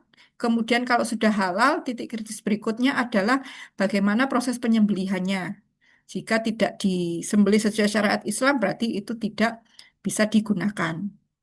Kemudian kalau mikroba, pada dasarnya halal, mikroba ini yang perlu diperhatikan adalah media pertumbuhan dari mikroba tersebut. Nah, untuk bahan ini, Bapak Ibu, ada 12 persyaratan bahan. Yang pertama, bahan harus bersertifikat halal. Ya, kecuali bahan yang digunakan ini termasuk kategori bahan positif list, yaitu bahan yang dikecualikan dari kewajiban sertifikat halal atau positif list yang tadi kita bahas. Kemudian persyaratan bahan berikutnya, bahan ini tidak boleh berasal dari babi dan turunannya, artinya produk-produk turunan babi ini tidak bisa dipakai, asam lemak babi, gelatin babi, minyak babi dan seterusnya, atau mungkin kuas babi, ya, kuas kuas kue gitu ya, atau kuas bakaran. Kalau pakai kuas itu karena ini barang gunaan ya, eh, terkena terkena kewajiban sertifikat halal jika ada unsur hewan. Jadi biasanya nanti dibakar, Bapak Ibu. Cara ngetesnya dibakar. Kalau misalnya ada bau rambut, berarti ini ada unsur hewan. Jadi kita biasanya sarankan kepada pelaku usaha untuk memilih kuas sintetis nilon, kuas dari kuas untuk lukis itu yang sintetis gitu ya supaya aman. Kemudian bahan tidak boleh berasal dari darah. Nah, ada ya masih zaman saya dulu kecil itu ada darah dikukus dijadikan di namanya dede untuk campuran rujak gitu. Sekarang alhamdulillah nggak ada ini. Kemudian bangkai, bangkai itu adalah hewan yang mati karena tidak sempurna proses kematiannya, tidak disembelih secara syariat Islam. Kemudian bagian tubuh dari manusia ini jelas tidak boleh ya. Jadi kalau bagian tubuh dari manusia, baik itu rambut, kuku, kulit, plasenta, dan seterusnya itu adalah suci tapi haram hukumnya jika digunakan sebagai obat, makanan, minuman. Ya, itu tidak bisa atau kosmetik. Jadi kalau ada plasenta digunakan untuk kosmetik, ya plasentanya harus diidentifikasi nih, plasentanya dari hewan atau dari manusia. Kalau dari manusia tidak boleh. Kalau plasenta dari hewan non halal, misalnya dari babi, jelas tidak bisa. Kalau plasentanya dari domba bagaimana? Boleh. Tapi harus dipastikan dombanya mati atau hidup. Ketika proses melahirkan, ambil plasentanya. Harus ada surat keterangannya. Kalau memang mati, ya berarti harus dipastikan proses penyembelihannya dari domba. Kemudian tidak boleh lagi homer ya. Jadi kalau sudah homer, berapapun jumlahnya tidak bisa ditoleransi. Gitu ya. Kalau sudah kategori homer. Jadi harus tahu untuk bahan-bahan yang kategori homer, Bapak Ibu. Misalnya rum. Rum itu dikategorikan homer, jadi tidak ada batas toleransi penggunaan dari rum gitu ya. Kalau di apa Korea itu ada namanya soju gitu ya. Itu. Nah, kemudian hasil samping Homer yang diperoleh hanya dengan pemisahan secara fisik itu juga tidak bisa digunakan. Bahan yang tidak lazim, misalnya bahan dari hewan yang bertaring, berkuku tajam, anjing, tikus, buaya, ini juga haram hukumnya. Hewan yang dilindungi juga demikian, juga tidak boleh digunakan. Nah, selanjutnya syarat yang ketiga, bahan yang digunakan itu tidak boleh dihasilkan dari fasilitas produksi yang juga digunakan untuk membuat produk yang haram atau yang diharamkan. Bisa yang bisa kita istilahkan halal dedicated. Jadi fasilitasnya hanya digunakan untuk produk yang halal saja. Untuk memastikan ini biasanya perlu ada surat pernyataan fasilitas bebas kandungan babi. Kemudian bahannya ini pasti ya tidak boleh bercampur dari bahan haram maupun najis. Bahan kalau dari hewani, syarat yang kelima tidak boleh dari hewan yang non halal, harus hewan yang halal. Kemudian yang keenam, itu ya syarat yang keenam. Jadi pelaku usaha itu harus memilih bahan yang memenuhi persyaratan keamanan dan kesehatan. Artinya bahan-bahan misalnya yang sudah pabrikan gitu ya, sudah bentuk produk jadi, itu dipilih yang mempunyai sudah ada izin edarnya atau ada jaminan keamanan pangannya, gitu ya. Bisa izin edar dari BPOM atau izin edar PIRT dari Dinas Kesehatan Kabupaten Kota. Ini merupakan jaminan bahwa bahan yang dipakai itu sudah ada jaminan keamanan pangan dan layak untuk dikonsumsi untuk kesehatan tidak membahayakan. Terkait penggunaan mikroba, dasaran ketujuh Bapak Ibu ya, itu adalah eh, sesuai dengan ketentuan-ketentuan yang sudah diatur. Penggunaan produk mikroba dan juga penggunaan mikroba itu sendiri. Kalau bahan dari mikroba itu harus dipastikan tidak menyebabkan infeksi atau intoksikasi pada manusia. Kemudian media pertumbuhan mikroba tadi harus kita perhatikan ya. Harus kita perhatikan medianya seperti apa.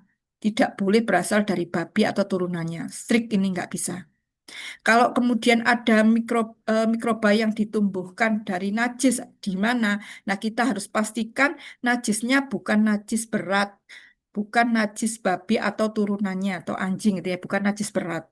Kemudian harus ada proses pemisahan dari media pertumbuhannya. Bila media pertumbuhannya ini haram atau najis. Jadi pada tahapan proses selanjutnya, bahan mikrobial ini harus ada proses pencucian dan pensucian melalui kaidah syar'i, tathir syar'an. Jadi dicuci menggunakan air yang mengalir boleh atau melalui proses perendaman, namun harus diperhatikan volumenya. Volume airnya harus 2 kula atau setara 270 liter.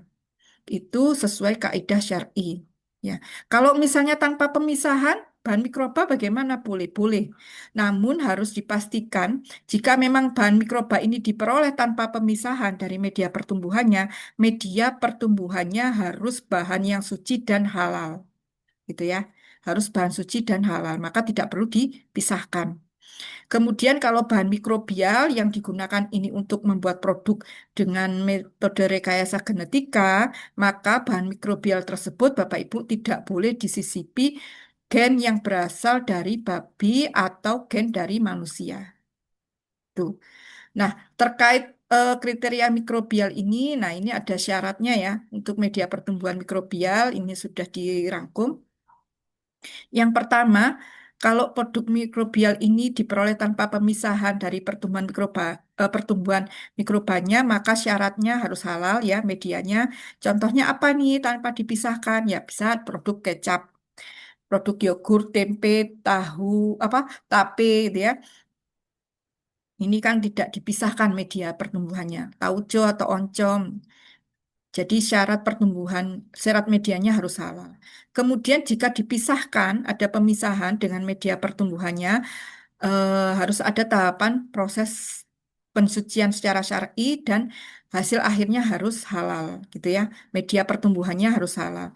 Kalau misalnya dengan pemisahan, pastikan najisnya, ya, media pertumbuhan najis atau bahan yang haram tadi bukan babi, harus selain babi, masih dibolehkan. Nah, untuk syarat yang kedua, ketentuan terkait syarat ke-8, ketentuan terkait produk makanan minuman yang mengandung alkohol, Bapak Ibu, atau etanol harus memenuhi persyaratan dan ketentuan, Bapak Ibu. Yang boleh itu hanyalah yang non industri Homer. Ya, itu yang boleh. Yang tidak boleh digunakan adalah alkohol atau etanol yang berasal dari industri Homer. Itu tidak boleh. Jadi kalau memilih alkohol atau etanol produknya itu diusahakan yang bukan dari perusahaan yang juga memproduksi Homer. Karena potensi kontaminasi itu pasti ada. Gitu ya. Jadi kalau misalnya memilih ya pilih dari perusahaan yang tidak juga memproduksi minuman keras ya, atau Homer. Kemudian ada beberapa jenis alkohol yang dibolehkan di sini. Etanol yang berasal dari sumber fermentasi singkong, jagung, molas itu masih dibolehkan tanpa ada syaratnya. Kalau misalnya menggunakan jenis alkohol dari hasil samping industri Homer atau turunannya eh, yang berbentuk padat, ini juga boleh. misalnya brewer yeast ya. Namun syaratnya harus setelah dilakukan proses pencucian secara syariat Islam ya, tatshir syar'an tadi. Harus dengan air dikucur atau menggunakan proses perendaman yang volume airnya 270 liter tadi. Kemudian hasil samping industri Homer atau turunannya ini juga dibolehkan, namun syaratnya bahan atau produk tersebut itu telah direaksikan lebih lanjut sehingga akan menghasilkan senyawa baru. Reaksinya boleh enzim atau mikroba gitu. Nah, terkait alkohol pada minuman fermentasi, baik itu mungkin fermentasi susu, fermentasi rempah, bisa teh gitu ya, teh kombucha, bagaimana bisa digunakan, boleh, asalkan kadar alkohol pada produk akhirnya itu kurang dari 0,5% dan secara medis tidak membahayakan. Ketentuan terkait penggunaan alkohol berikutnya itu adalah misalnya untuk industri kosmetik ya. Penggunaan alkohol untuk industri kosmetik ini ketentuannya boleh asalkan dari hasil industri non-hammer ya alkoholnya. Syaratnya tidak ada pembatasan kadarnya selama secara medis tidak membahayakan. Kemudian kalau untuk obat-obatan, penggunaan alkohol hasil industri non-Homer gitu ya, hasil industri non-Homer untuk bahan obat-obatan cair ataupun yang tidak cair gitu ya, misalnya obat batuk gitu ya, itu boleh asalkan syaratnya tidak membahayakan kesehatan, satu, tidak boleh ada penyalahgunaan, aman untuk dikonsumsi, dan penggunaannya harus sesuai dosis gitu ya. Jadi syarat berikutnya yang penting ini tidak digunakan secara sengaja untuk membuat mabuk. Jadi untuk kategori Homer atau non-Homer itu sebenarnya dari apa niatnya, dari tujuannya. Kalau niatnya untuk membuat mabuk ya itu sudah jadi Homer, gitu ya. Nah, tadi kita bahas terkait barang gunaan. Barang gunaan itu adalah barang yang kita pakai atau kita gunakan, kita manfaatkan. Yang terkena kewajiban sertifikat halal yang ada unsur hewannya. Nah, untuk bahan-bahan yang digunakan untuk barang gunaan ini terkait harus kita perhatikan beberapa hal, yaitu terkait alkohol atau etanol. Nah, ini strict ya, tidak boleh berasal dari industri Homer untuk alkohol dan etanolnya. Kalau dari bangkai hewan bagaimana gitu ya? Misalnya kulit, baik itu hewan yang boleh dimakan maupun tidak boleh dimakan, boleh digunakan Bapak Ibu. Kulit bangkai hewan, baik hewan itu hewan yang tergolong boleh dimakan maupun hewan yang tidak boleh dimakan, itu boleh dipakai. Namun ketentuannya tidak boleh hewannya itu anjing atau babi ya. Selain anjing atau babi, kalau itu memang bangkai hewan itu boleh digunakan sebagai kulit bangkai hewan ini boleh digunakan sebagai barang gunaan. Syaratnya setelah ada proses penyamakan ya. Kalau bulu, rambut dan tanduk dari bangkai hewan juga diperbolehkan. Proses penyamakannya bagaimana? Nah, ini proses penyamakannya itu adalah dengan menggunakan sarana penghilang lendir, Bapak Ibu, dan juga menghilangkan bau anyir yang menempel pada kulit hewan tersebut. Ya, bisa menggunakan bahan kimia atau enzim. Kemudian dihilangkan kotoran yang menempel di permukaan kulit. Kemudian selanjutnya harus dibilas. Dibilasnya dengan menggunakan air yang bersih dan suci dari najis. Nah, kita sampai ke persyaratan bahan yang ke-9. Persyaratan bahan yang ke-9 ini adalah bagaimana implementasi pelaku usaha ini terhadap penggunaan bahannya, terhadap penggunaan dokumen pendukung bahannya. Jadi kalau menggunakan dokumen pendukung, sertifikat halal harus dikeluarkan oleh BPJPH ya, syaratnya harus dipunyai. Kalau misalnya sekarang, misalnya mikro kecil ya, kan penggunaannya kecil-kecil Bu, sedikit. Kita nggak bisa akses sertifikat halal dari supplier, boleh. Kan ada websitenya BPJPH, itu bisa di screenshot. Screenshot bukti bahwa sertifikat halalnya itu sudah valid. Tuh. Tidak perlu harus punya sertifikat halal dari bahan. Nah, kemudian syarat berikutnya implementasi terkait kriteria bahan ini, pelaku usaha Bapak Ibu harus menjamin keabsahan dokumen pendukungnya. Jadi kalau misalnya ada dokumen sertifikat halal yang dikeluarkan oleh BPJPH kan sudah tidak berlaku, ada masa berlakunya, expired date-nya bisa diabaikan gitu ya. Namun yang perlu diperhatikan oleh pelaku usaha itu adalah pemakaian sertifikat halal dari produk luar negeri yang dikeluarkan oleh lembaga halal luar negeri, karena itu ada masa berlakunya. Gitu ya. Kemudian harus diperhatikan juga lembaga penerbit dari sertifikat halal tersebut. Jadi Bapak Ibu harus cek ketika akan memverifikasi dokumen sertifikat halal dari lembaga halal luar negeri, pastikan lembaga halal luar negerinya itu sudah MRA dengan BPJPH. Kemudian sertifikat halal itu masih ada masa berlakunya ketika produk ini digunakan, ya, dan harus disesuaikan dengan dokumen yang lain, Bapak Ibu. Nah, ketika misalnya pelaku usaha ini menggunakan bahan dan ternyata pada saat digunakan ini sertifikat halal dari lembaga halal luar negeri itu sudah habis masa berlakunya, itu ketentuannya adalah boleh digunakan, namun harus dapat dipastikan bahwa bahan yang digunakan ini diproduksi pada masa berlaku sertifikat halalnya ini masih ada, ya. Kan tidak harus apa misalnya eh, apa ya memakai apa misalnya pakai shortening gitu ya.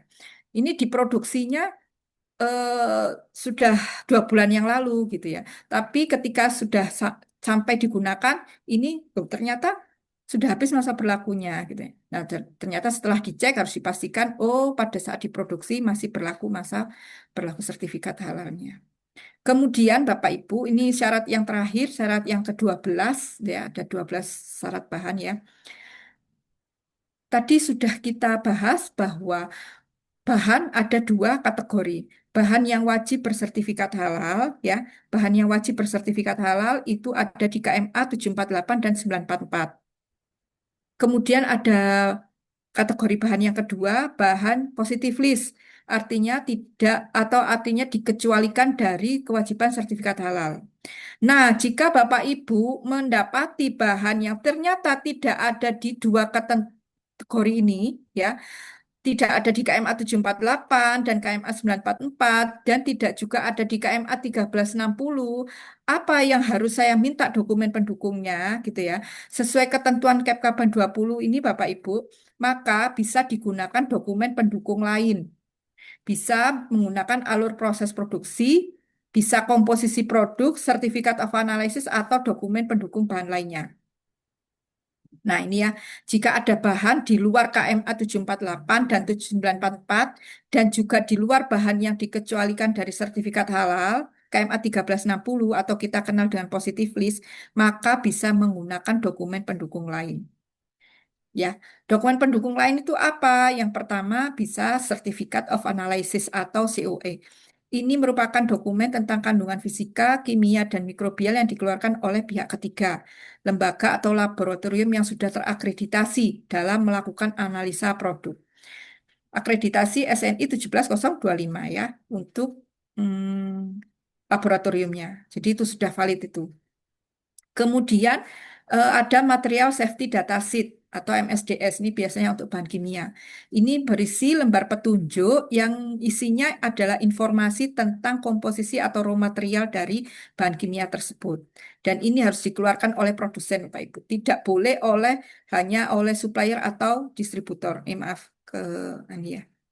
Kemudian dokumen berikutnya ada namanya spesifikasi. Ini merupakan informasi produk yang menyatakan deskripsi produk atau proses, gitu ya, deskripsi dari prosesnya, komposisi dari bahan tersebut, kandungan dan sumber suatu bahan. Dan ini harus dikeluarkan juga oleh produsen, tidak boleh oleh supplier atau distributor. Ya. Kemudian ada dokumen namanya diagram alur proses produksi atau flowchart. Ini berisi tahapan proses produksi, Bapak Ibu. Semua tahapan produksinya harus dicantumkan dan juga mencantumkan bahan yang digunakan. Tidak hanya bahan baku, tapi juga mencantumkan bahan tambahan dan bahan penolongnya. Pada setiap tahapan produksi itu menggunakan apa? Karena kita bisa menelusuri nanti, bisa menelusuri status kehalalan dari produk tersebut. Dan ini harus dikeluarkan juga oleh produsen. Kemudian ada dokumen lagi, satunya namanya Pernyataan Fasilitas Bebas Kandungan Babi atau POKFI Facility Statement. Ini penting ya, Bapak, Ibu ya. Penting sekali untuk beberapa produk impor. Misalnya minyak sayur, shortening, atau bahan-bahan yang lain. Dan pernyataan fasilitas bebas kandungan babi ini harus dikeluarkan juga oleh produsen. Dan ada kuesioner, ini juga berisi terkait isian yang juga diisi oleh produsen terkait apa bahan yang digunakan untuk menyusun produknya. Jadi ketentuan terkait dokumen pendukung bahan tadi Bapak Ibu, yang bisa kita akui itu adalah sertifikat halal yang valid, artinya yang sudah diterbitkan oleh BPJPH, bukan oleh lembaga lain. Gitu ya.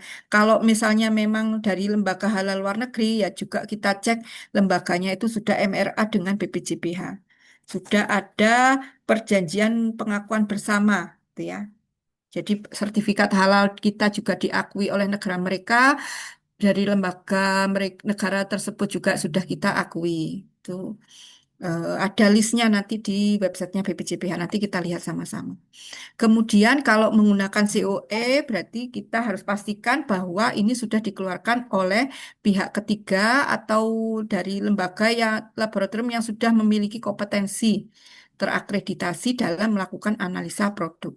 Kalau ada surat pernyataan fasilitas produksi bebas dari babi, Statement of Pork Fee Facility, itu harus dipastikan harus dikeluarkan oleh produsennya sendiri, bukan dari distributor atau suppliernya. Kalau ada flowchart, berarti harus dipastikan sudah memuat informasi semua bahan yang digunakan, sehingga kita bisa menentukan status kehalalannya. Nah, Bapak Ibu, kita akan familiar dengan ini ya. Nanti kalau proses mengaudit, ini adalah daftar bahan halal yang ada pada manual SJPH. Jadi pelaku usaha itu akan membuat tabel ini, mengisi tabel ini. Namanya daftar bahan halal. Isinya adalah nama dan merek bahan yang digunakan, termasuk jenis bahan apa, kemudian ada produsen, negara produsennya dari mana, suppliernya siapa, dan kemudian data sertifikat halal. Baik itu lembaga penerbit, nomor sertifikat, dan tanggal terbit dari sertifikat halal. Saat ini sudah ada namanya si halal yang kemudian di-entry oleh pelaku usaha gitu ya. Bisa secara manual, bisa secara upload dokumen. Jadi nantinya akan seperti ini keluarnya. Kalau sudah di-download gitu ya, hasil entriannya bahan itu akan seperti ini.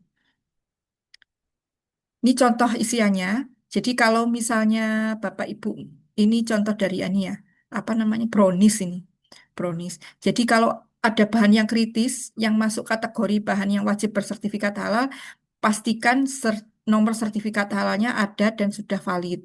Tuh, seperti ini contohnya. Kemudian kalau memang positif list ya harus ada keterangannya positif list gitu ya. Telur itu positif list tanpa ada proses pengolahan lanjutan itu positif list, garam dan seterusnya. Nah, biasanya itu yang lupa atau tidak dicantumkan ini yang nomor ini Bapak Ibu 15 16. Biasanya mereka nggak nyantumkan ini sabun ya, sabun cleaning agent, sabun yang digunakan untuk mencuci peralatan yang berkontak langsung dengan produk atau bahan, ataupun juga bahan kemasan. Nah, jika menggunakan kemasan, ya harus dicantumkan juga dalam daftar bahan halalnya itu kemasan yang digunakan. Gitu ya. Nah, ini juga air juga demikian. Kalau air sumur itu positif list, tapi kalau ini air PDAM itu sudah banyak ya yang sudah ada sertifikat halalnya. Ini contohnya dari Perumda Minum Tugu Tirta sudah ada sertifikat halalnya. Nah, implementasi terkait kriteria bahan ini, Bapak Ibu nanti harus cek bahwa pelaku usaha itu hanya membeli dan menggunakan bahan, baik itu namanya, mereknya, produsen, dan negara produsennya yang hanya tercantum dalam daftar bahan halal tadi. Yang ini ya, yang ini. Dicek.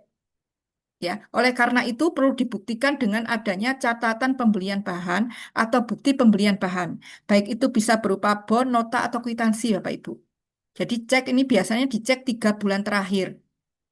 Ya, cek 3 bulan terakhir untuk pembelian bahannya. untuk memastikan bahwa bahan yang digunakan, bahan yang dibeli itu sudah masuk dalam daftar bahan halal. Nah, pertanyaannya, jika menggunakan bahan baru, nanti pelaku usaha itu ya, mau menggunakan bahan baru di luar daftar bahan halal yang tadi, baik itu bahan lama tapi dengan produsen baru, maka ketentuannya Bapak Ibu harus meminta persetujuan penggunaan bahan baru tersebut terlebih dahulu ke BPJPH dan LPH. Baru bahan baru itu dapat digunakan. Nah, nanti ada surat persetujuan penggunaan bahan baru. Nah, itu harus disimpan oleh pelaku usaha. Repot kan ya, nanti pelaku usaha kasihan nih. Ketika mau menggunakan bahan baru, misalnya ada bahan yang langka di pasaran gitu ya, akhirnya ada pengganti. Nah, ini kan prosedurnya akan panjang ya, harus minta persetujuan bahan baru tersebut. Nah, biasanya kami ketika proses audit itu juga menyarankan masukkan bahan-bahan alternatif atau bahan substitusi ke dalam daftar bahan halal ketika pengajuan pertama sertifikat halal. Contoh misalnya minyak goreng. Nah, kalau minyak goreng, kalau saya ibu rumah tangga kan nggak spesifik satu merek. Ada Bimoli, Kunci Mas, ada mungkin Sanko, dan seterusnya. Nah, ini dimasukkan semua, disarankan untuk masukkan semua ke dalam daftar bahan halal. Supaya apa? Misalnya minyak goreng A itu langka di pasaran, harganya naik secara signifikan, tidak diproduksi lagi, itu tidak repot-repot untuk mengajukan persetujuan penggunaan bahan baru. Demikian juga untuk bahan yang lain.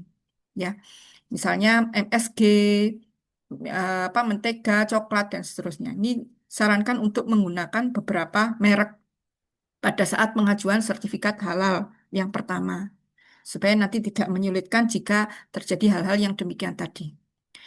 Nah, untuk implementasi terkait bahan di perusahaan ya, itu harus dipastikan ada prosedur untuk pemeriksaan label bahan setiap pembelian. Ketika ada penerimaan bahan itu harus bisa ada prosedur untuk memastikan bahwa bahan yang diterima itu sudah sesuai, baik nama bahannya, nama produsennya, dan seterusnya.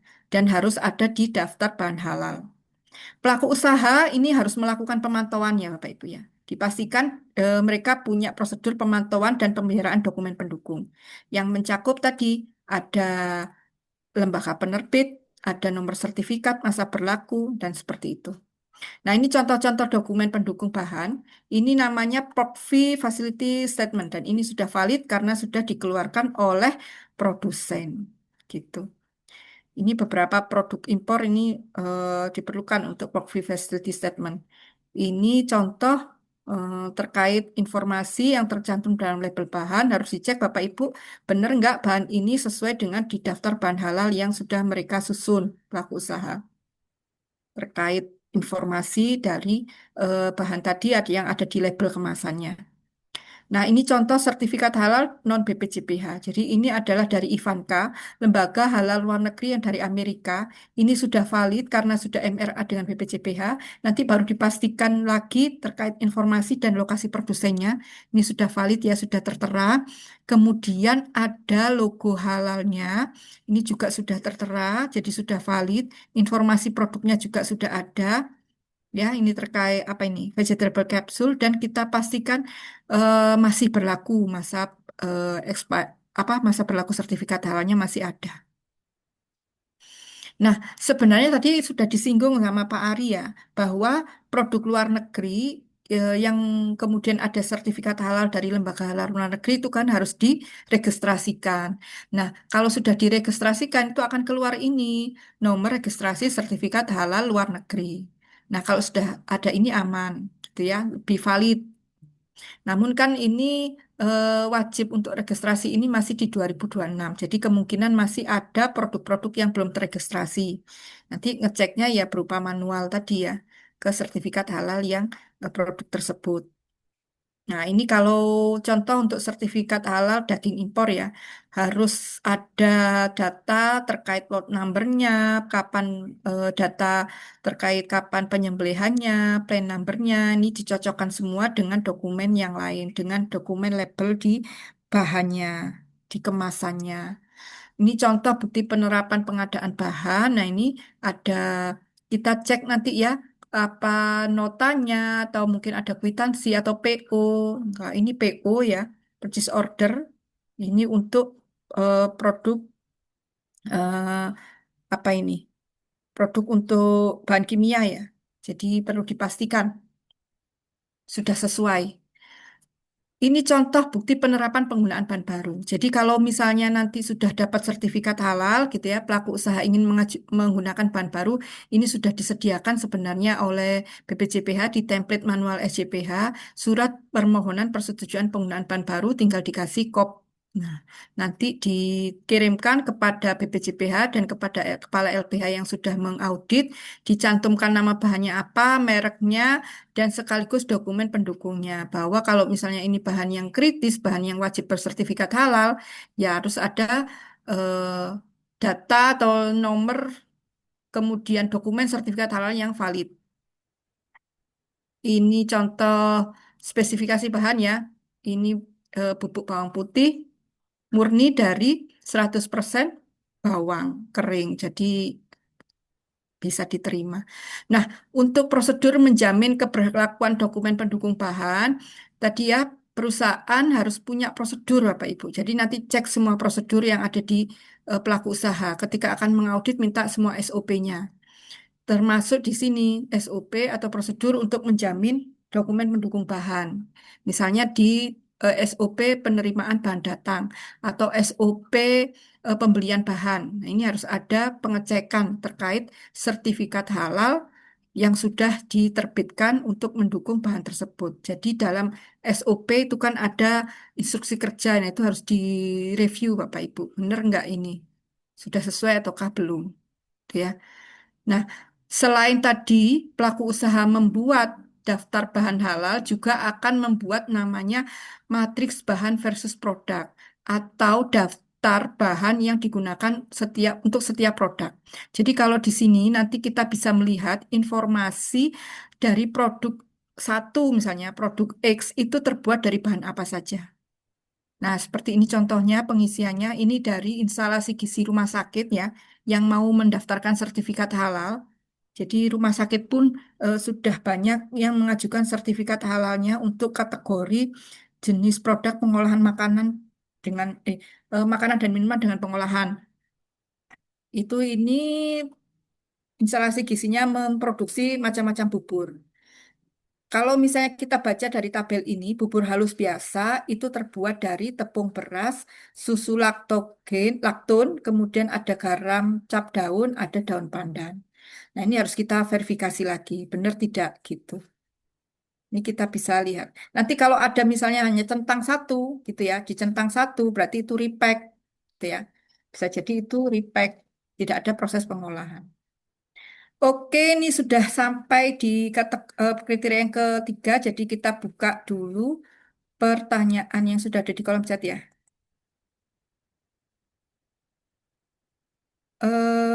Dari mana ya tadi ya? Bu Isjaturadiyah tadi sudah ya. Tapi yang di chat ini lain nggak Bu ini yang ditanyakan? Atau Bu, yang lain saja dulu. Bu Is tadi sudah tanya. Bu Rina, Iya, izin yang mana ya, Bu? ini ada di kolom chat. Ini pertanyaan untuk siapa ya? Oh, bukan ya, masih Oh, untuk Patri ya? bukan, Bu. Cuman tadi memang ada yang ini ingin saya tanyakan, tapi kalian sepertinya nyambung dengan materi yang sekarang terkait dengan SPJH. Boleh, Bu? Satu lagi? Iya, sebentar Bu. Yang lain kasihan. Nanti Oh, itu ya. baik-baik. Iya, Oke, oke, siap. ya supaya lebih ini apa? Tidak suara saya saja yang mengisi Zoom ini ya. Siap, siap. Bu Rina ada Bu Rina? Boleh Bu, yang di kolom chat ditanyakan Bu, sambil saya minum. Bu Rina hadir? Hadir Ibu. Iya, ini ada pertanyaan. Boleh disampaikan Bu? Ya, jadi dokumen pendukung yang wajib dimiliki oleh perusahaan untuk membuktikan bahwa bahan yang digunakan itu memang memenuhi persyaratan halal. Namun sepertinya tadi Ibu menyampaikan di PPT yang keberapa itu tadi, apakah itu termasuk jawabannya seperti itu Ibu? Iya, jadi Bapak Ibu, kalau misalnya ada bahan gitu ya, menggunakan dokumen bahan lain selain sertifikat halal, Bapak Ibu harus pastikan bahan itu di luar KMA 748 dan KMA 944. Oke ya, kalau ada di KMA 748 dan 944 tidak diterima dokumen pendukung lain, harus ada sertifikat halalnya. Itu. Kalau memang menggunakan dokumen pendukung lain dibolehkan jika misalnya memang bahan ini bukan positif list dan juga bukan kategori bahan yang wajib bersertifikat halal. Ada di KMA 748 dan 944. Itu ya, Bu. Baik, Ibu. Terima Sekian. kasih, Bu Dewi. Baik, sama-sama. Pak Ibu Rina ini ya, tadi yang sudah. Sebentar saya lihat di chat dulu. Ya, nanti saya ini Bu materinya. Bu Ainun. Eh, Sebelumnya ada Bu Anita. Bu Anita Raharjeng. Bu, bagaimana dengan kulkas yang disertifikasi halal? Padahal kulkas tidak menggunakan. Iya, ini yang biasanya orang itu berlebih-lebihan ya. Kalau misalnya ada kulkas yang memang tidak ada unsur hewannya, yang berarti sebenarnya tidak perlu disertifikasi halal. Kecuali mungkin ada plastik. Nah, plastiknya itu ada lemnya. Nah, lemnya itu ada unsur hewannya itu baru. Kemungkinan masih bisa disertifikasi halal. Kalau ini kayaknya terlalu berlebihan ya. Kalau memang tidak ada unsur hewan, ternyata disertifikasi halal.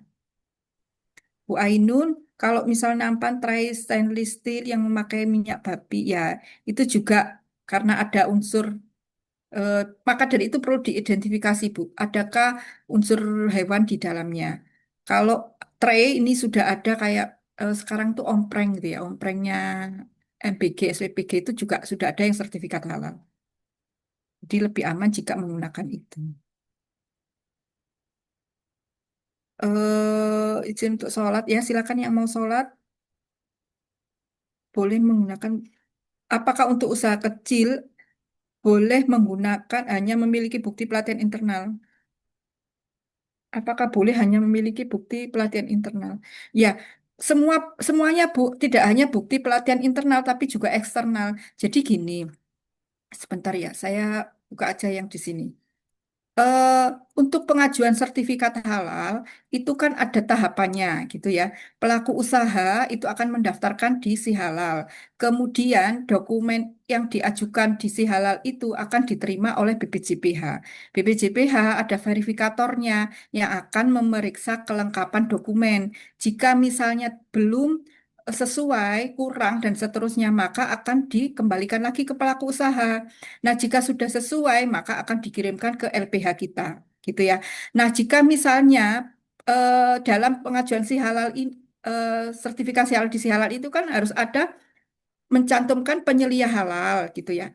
Apa pelatihan juga internal, gitu ya, dan pelatihan penyelia halalnya. Maka sebelumnya juga akan dikembalikan untuk dipenuhi, jadi nggak akan sampai ke kita, gitu ya. Kalau misalnya pelaku usaha ternyata sudah sampai ke LPH, kemudian ini pelatihan internalnya belum ada, ya minta untuk dibuat pelatihan internal. Jadi ya, dikasih waktu untuk melakukan tindakan perbaikan harus dilakukan pelatihan internal. Jadi pada saat audit, Bapak Ibu kan ada namanya opening meeting dan ada closing meeting. Nah, pada saat closing meeting inilah nanti disampaikan temuan-temuannya apa, ketidaksesuaiannya apa, kemudian dilakukan kesepakatan waktu pemenuhan terhadap temuan tersebut. Tindakan perbaikannya apa. Kalau misalnya memang belum ada pelatihan internal, ya minta untuk ada pelatihan internal. Kemudian minta buktinya. Setelah itu barulah kita menyusun laporan akhir audit. Setelah kita verifikasi, oh ternyata memang benar sudah dilakukan. Gitu ya. Oke, ini saya kira tadi penyelia.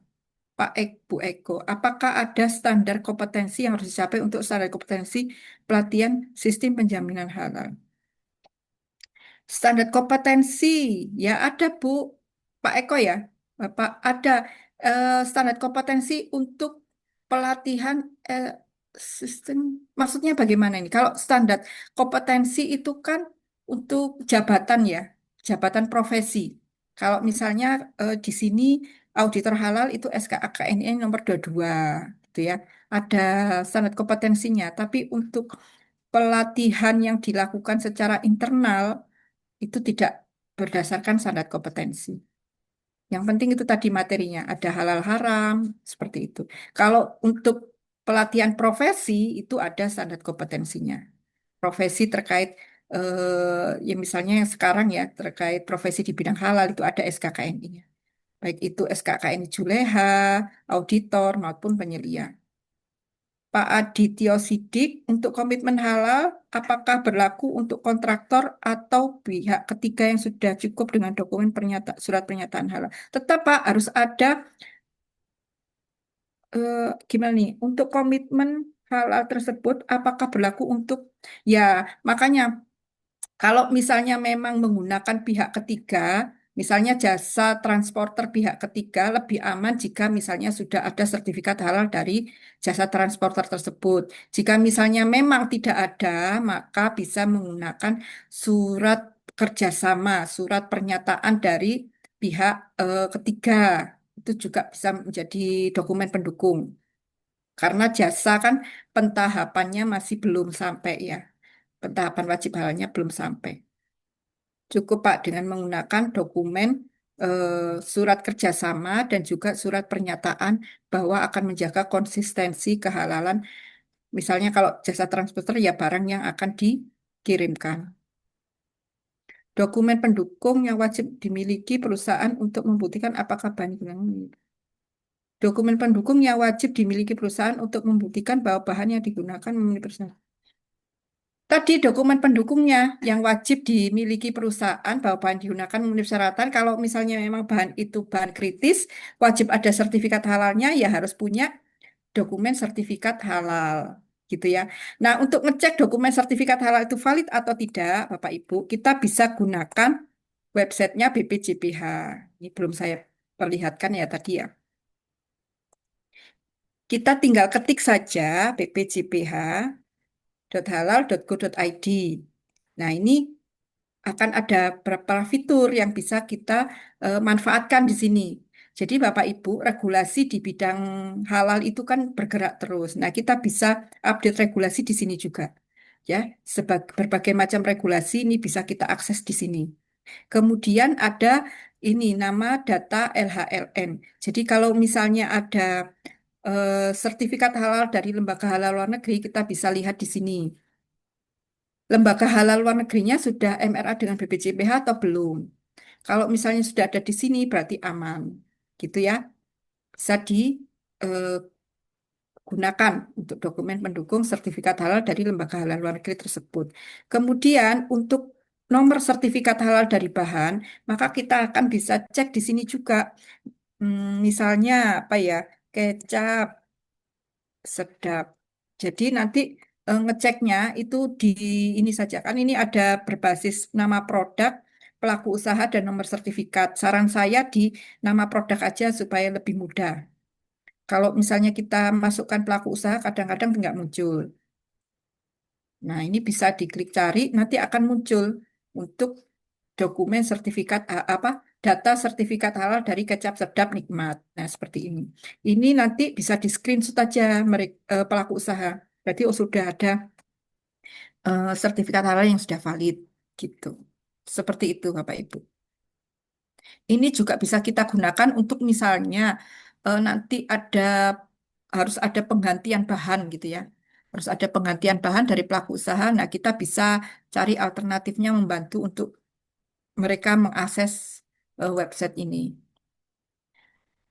Oke,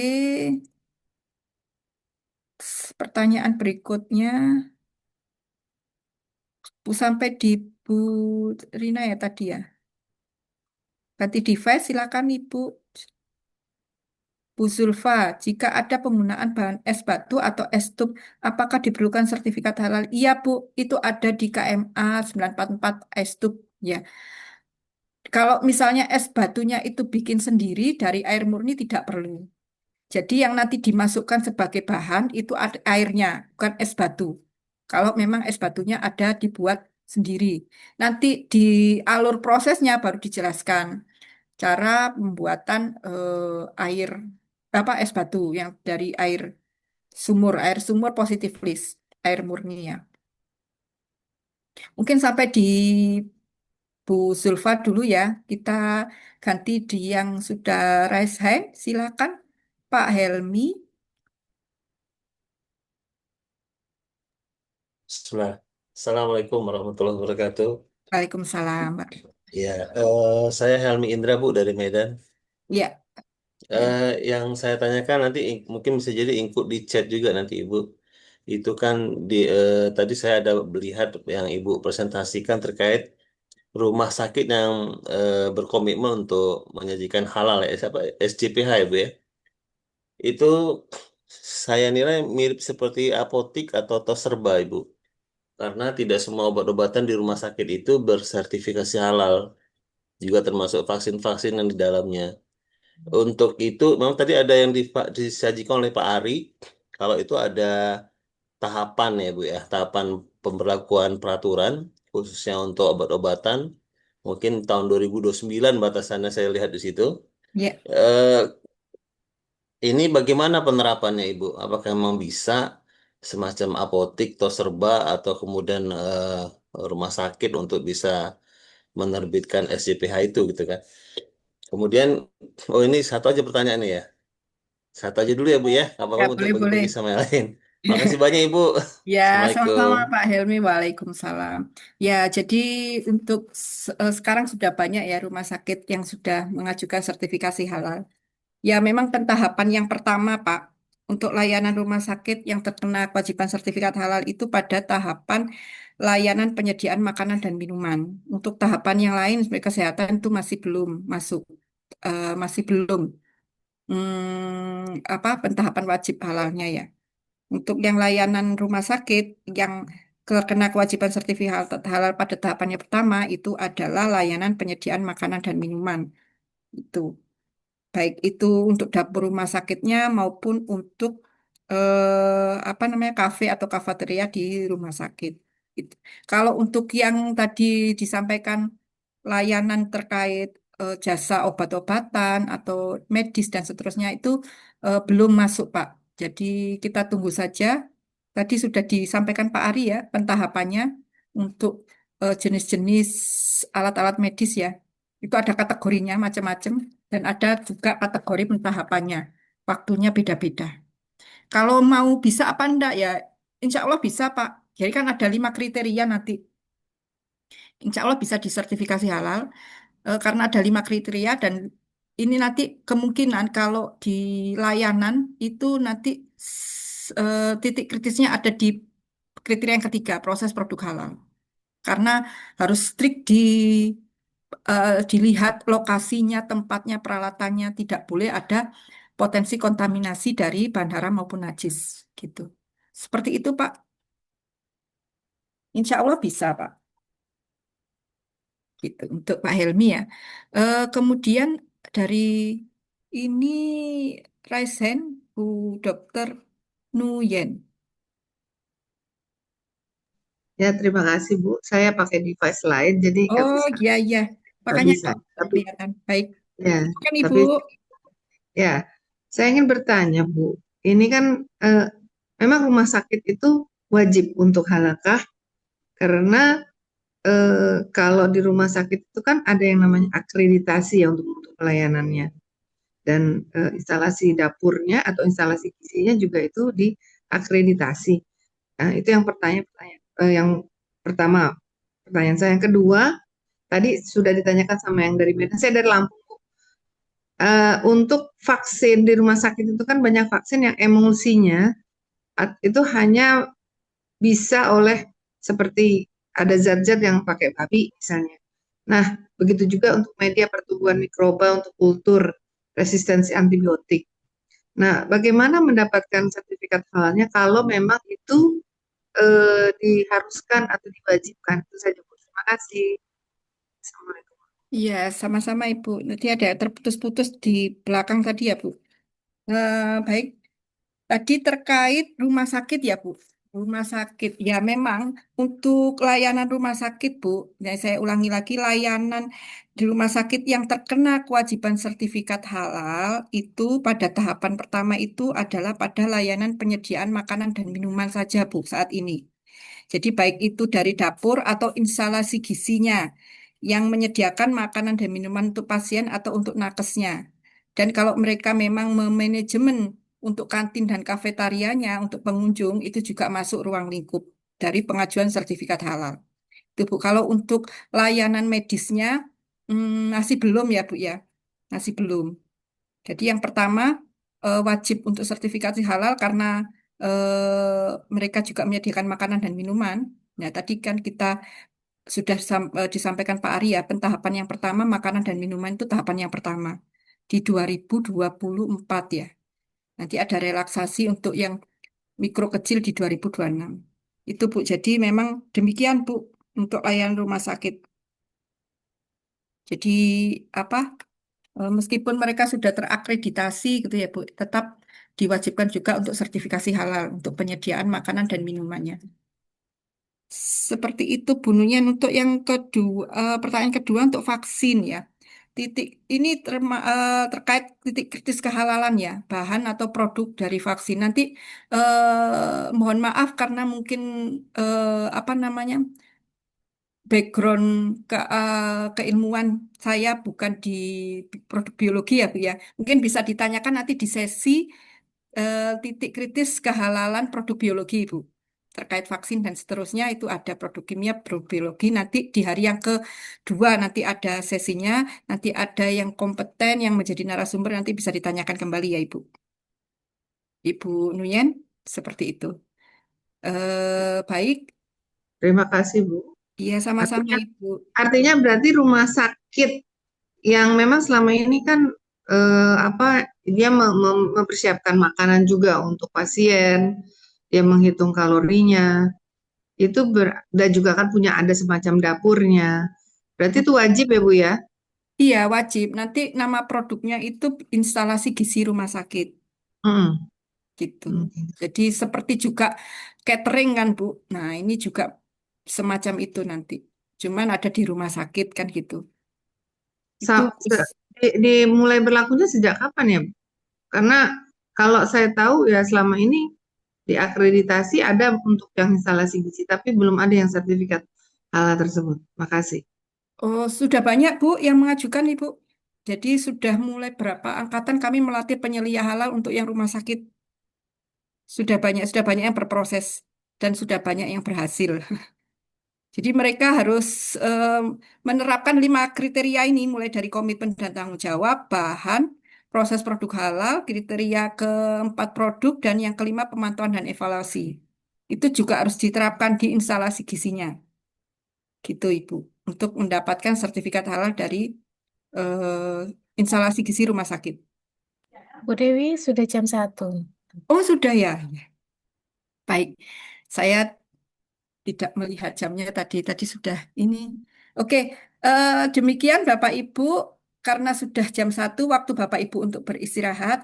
Untuk kriteria ketiga, keempat, dan kelima itu akan disampaikan oleh rekan kami, Ibu Aulia di jam 2 ya, jam 14. Nanti kita akan nyambung nanti.